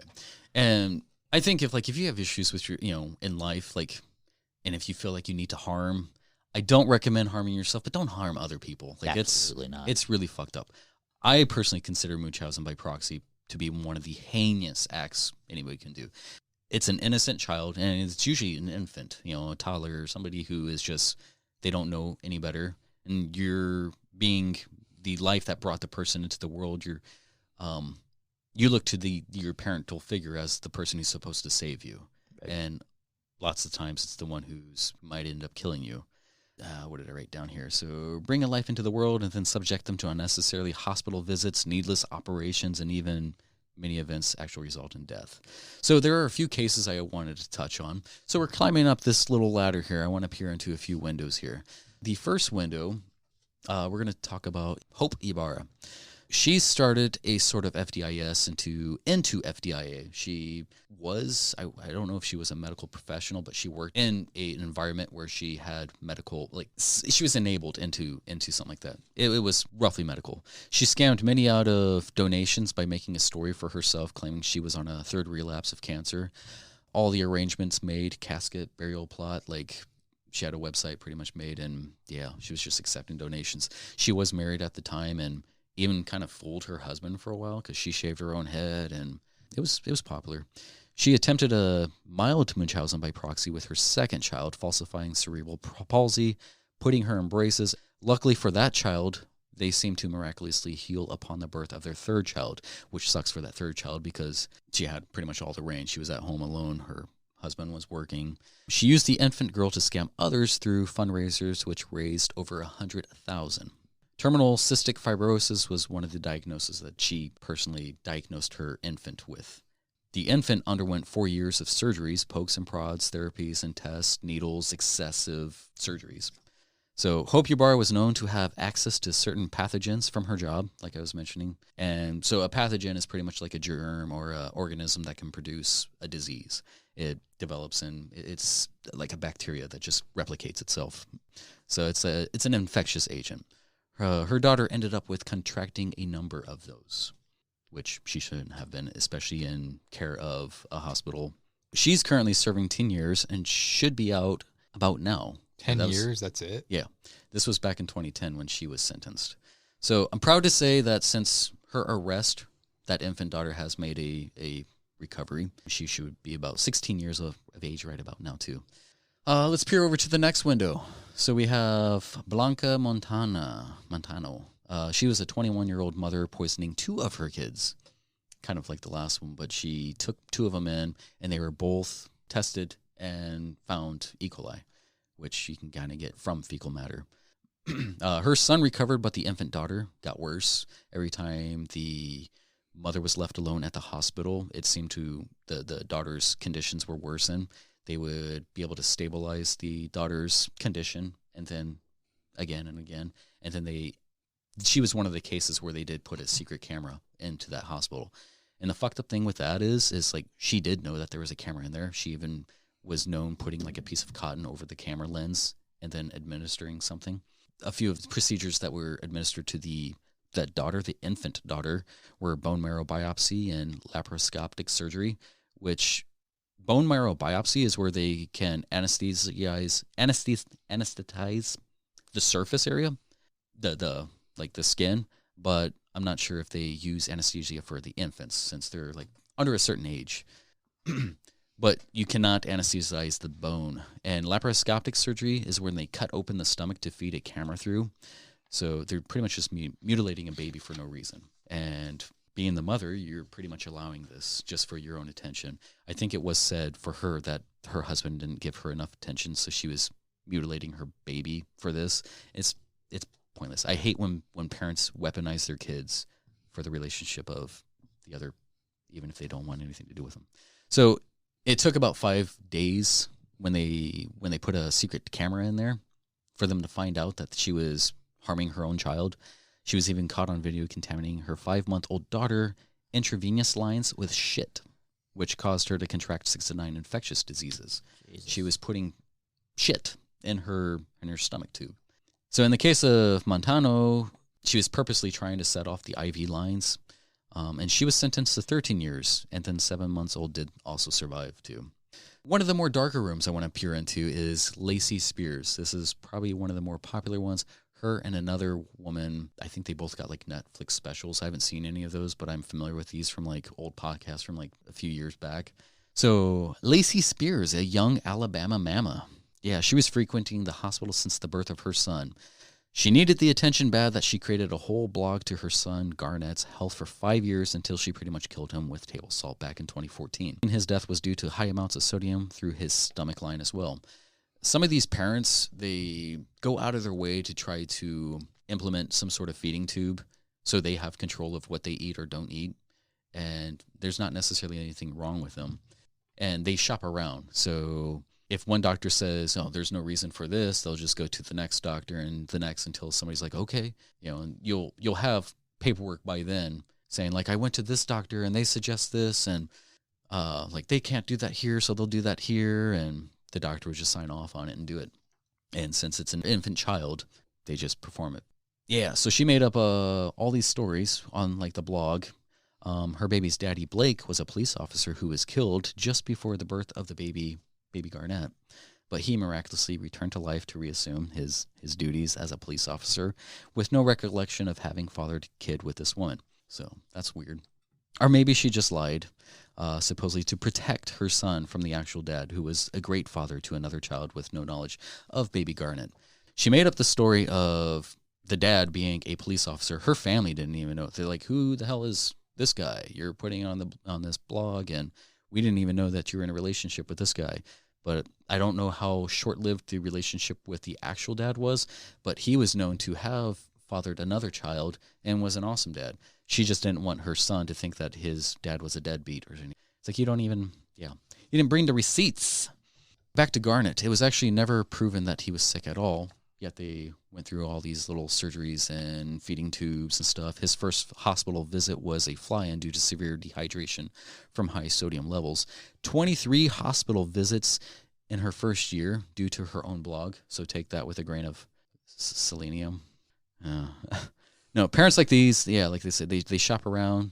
Videos did show interviews that she insisted on having a feeding tube so she can have direct control. She moved into the community called a fellowship. Lonnie, you might consider slight cultish. There's a lot of people who do that. And there was another video of a woman carrying her own child.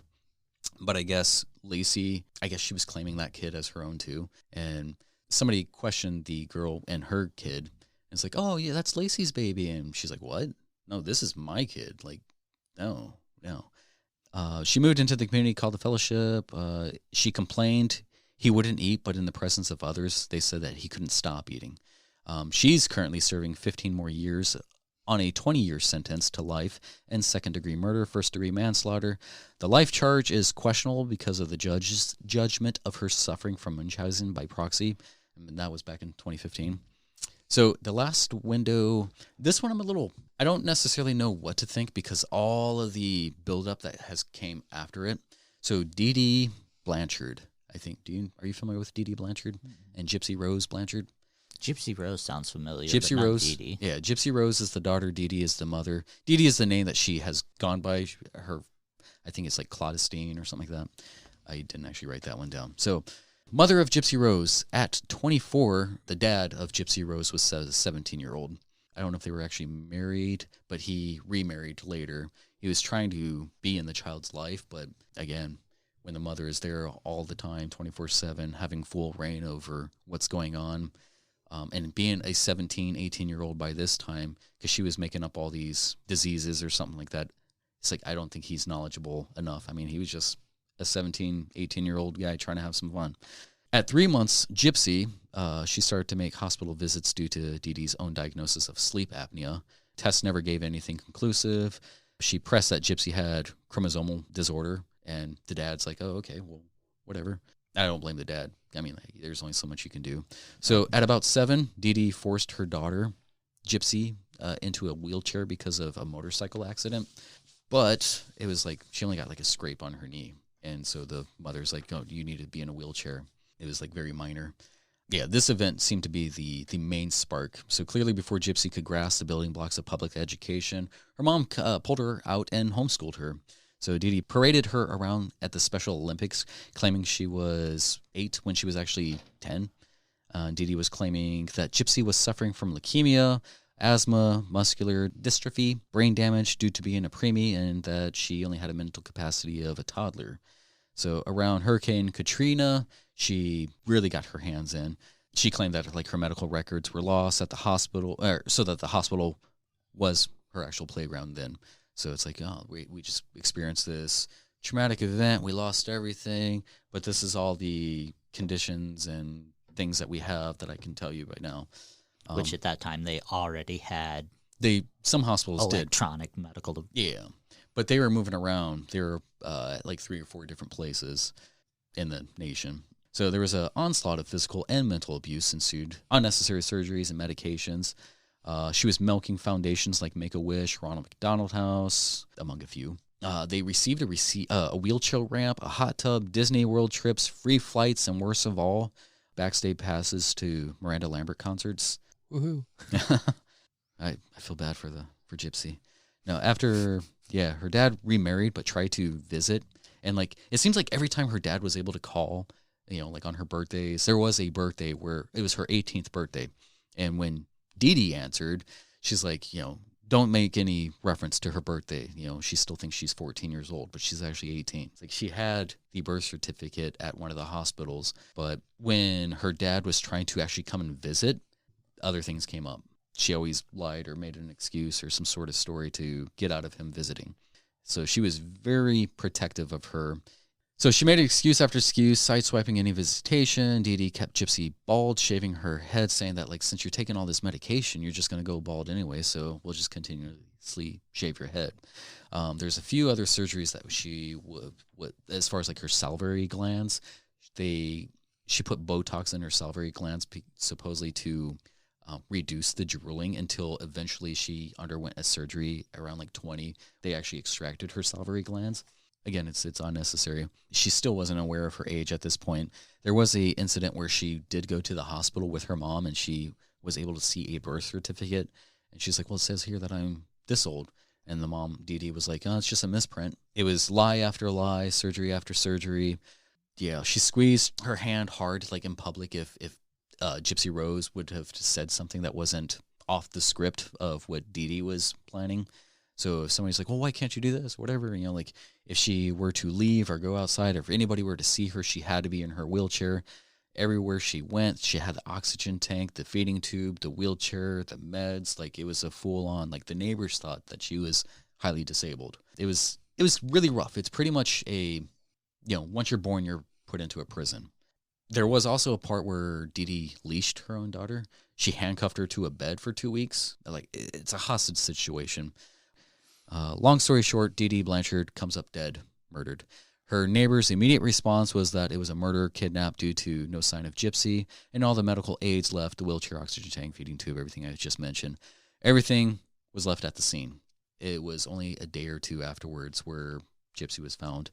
There was a boyfriend that she met at christiansingles.com. Play the jingle.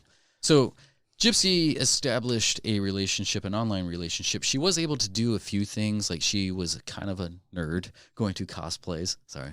She actually learned to reading Harry Potter books. Because I highly doubt her mother. She really was a nerd. She's reading those books.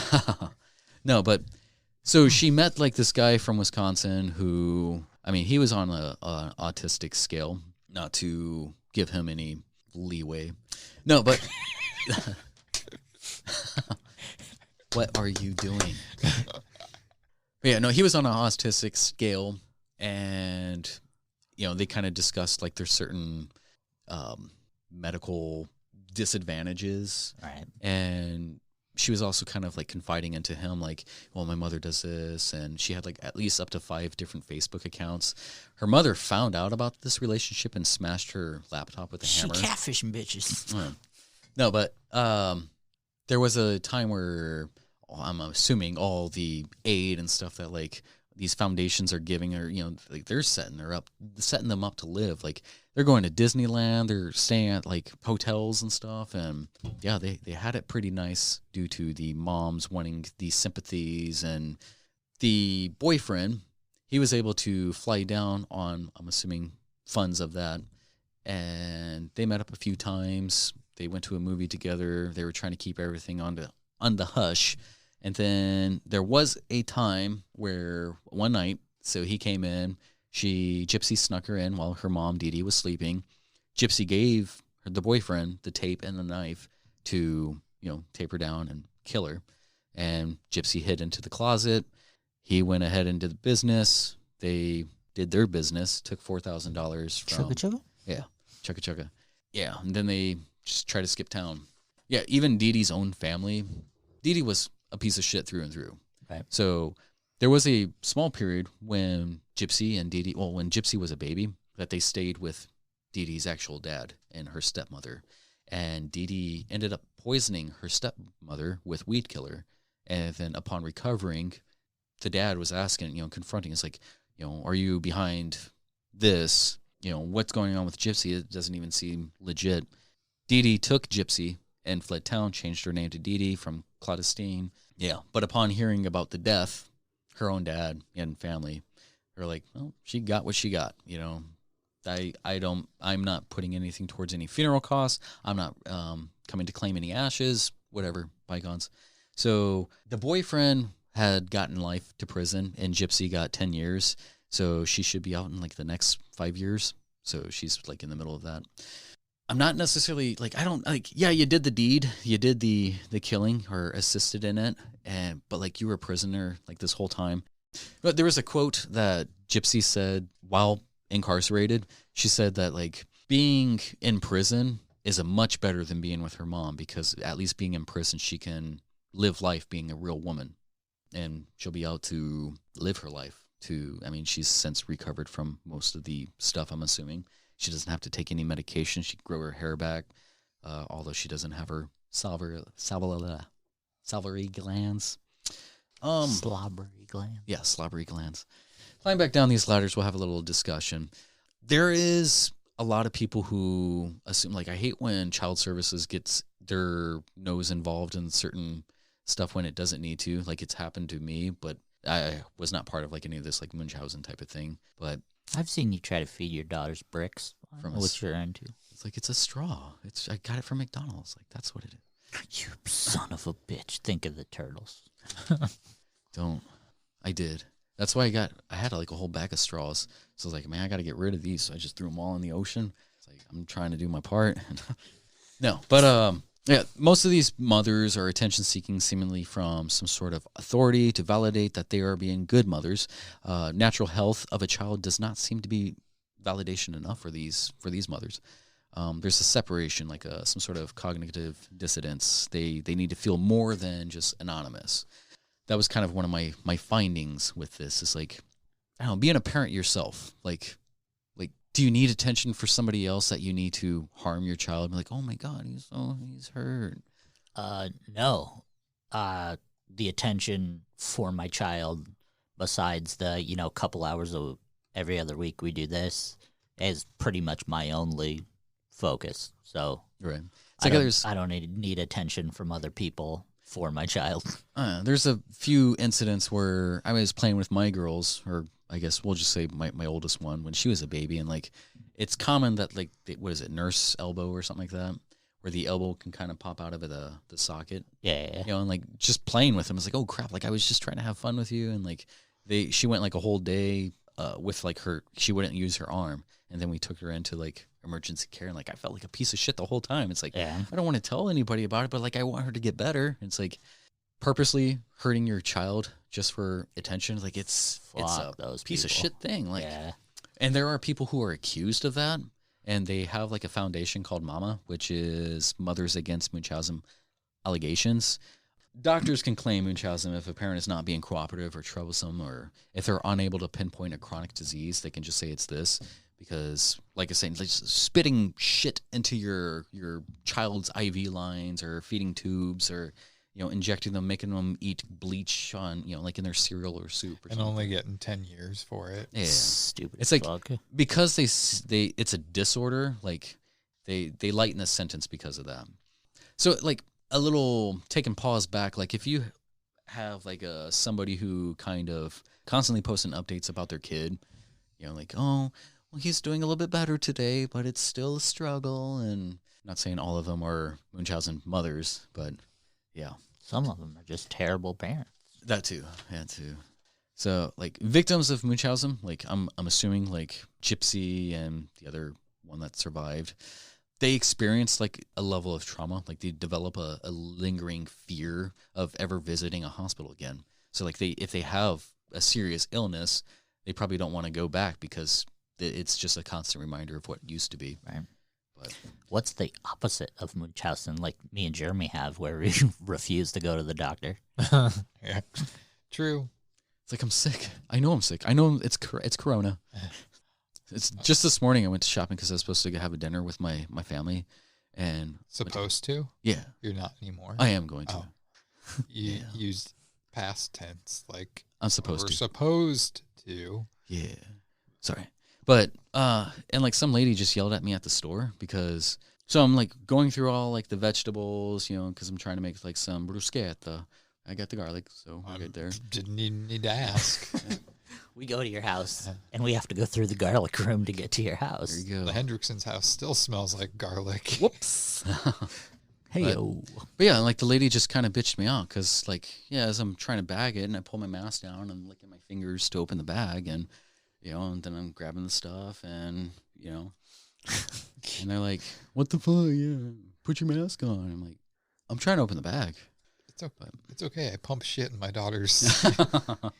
I don't know. I mean, Will you lick my fingers? Is your mouth cleaner than mine? I don't know. I just think that whole situation is messed up to do something like that. And just like I said, what angers me the most is like their piss poor sentence that they get. Yeah. Right. I mean, when it's figured Well, out we that already they're know- purposely trying to keep their kids sick or whatnot, it should automatically be like treated as you killed somebody, you murdered somebody. Right. It's like we already know like the court systems do favor females, especially mothers too. Like in most cases of separations, it's usually benefit towards the mother unless you're a total piece of shit. Like I've already killed 2 of my kids and I don't know. I think yeah, it's always in favor of women. Even when it's obvious that the woman is not a fit mother and that the dad's a better person, they still favor the mother. Yeah, 99% of states, I believe, are mother's right states. Yeah. Just I don't care that she grew the child. Right. I mean, it should be what's the best interest for the child, and it should be easy to figure out what is. Who's the better parent for the child. It's not necessarily the blood-related parent or whatever that is the best one, you know, the best fit. It's like there's many flourishing stepchildren because they have a loving parent, somebody who can actually guide them and not steer them wrong. This is kind of off topic, but on topic. Do you guys ever watch those videos on YouTube of like kids asking their step parent to like adopt them? Yeah. And like usually it's around Christmas time and it's like, or the person's birthday and whatnot. And it's like these grown men with muscles, tattoos, and beards. And it's just like they're bawling like little kids. And then there's me at home like tearing up as I'm watching it too. Yeah. I don't know. No. You don't watch I them? have no idea what you're talking about. You should watch them. It's good videos to watch. It's not stupid video of somebody doing something stupid. It's actually good in the world, and They should leave it. It's heartwarming. They should leave those like set it up for like, is it a yes or is it a no? Play the Larry Dave's music after that. Tune in next time. Fuck no! Oh, But that's that. That's Munchausen. Nice. Sorry to bring you guys down. No, here. you didn't. When you started it, it was one of those talks where like you started it with the this is gonna be one of those, and then you got into it, and I was like, all right, I can dig this, and then you brought it back down at the end. So, But I tried to bring it back up because Dee Dee's bitch ass got killed. And yeah, her own family are like, whatever. Fuck that girl. Fuck that bitch. Fuck that bitch. gross. Fuck that bitch. All right. Bitch. Well, Hey, before we get out of here, fellas, what do you want the boundies? What do you want to tell them going into 2021? Spread the word. Happiness. Boundies. Happiness. It's fucking Justin's word. It's sticking. It's catching on like wildfire. It's not I was reading the comments to some of our previous videos, and like one comment's like, you know, Justin is probably the best, sexiest. That was from Stacy. probably true. At Justin Lubash. No, my advice to the boundies. He said it. We got him. We're all in. Don't be so selfish. Make 2021 a year where you're thinking about others and putting others before you. Yes, critical thinking should be priority for this year because we haven't had any of that in the last year, let alone 4 years or more. More. More. Since 2000, it all went out the window, it seemed like. But then again, I was kind of lost in the overall society of everything. Yeah. I'd say, take pictures with your buddies. We don't have enough pictures with you and your best friends. Take pictures with your buddies, because you never know when you're not going to be able to anymore. So, right on. Well, thank you guys for listening to episode 15. We're going to go out back and kick each other's asses for talking about Fight Club.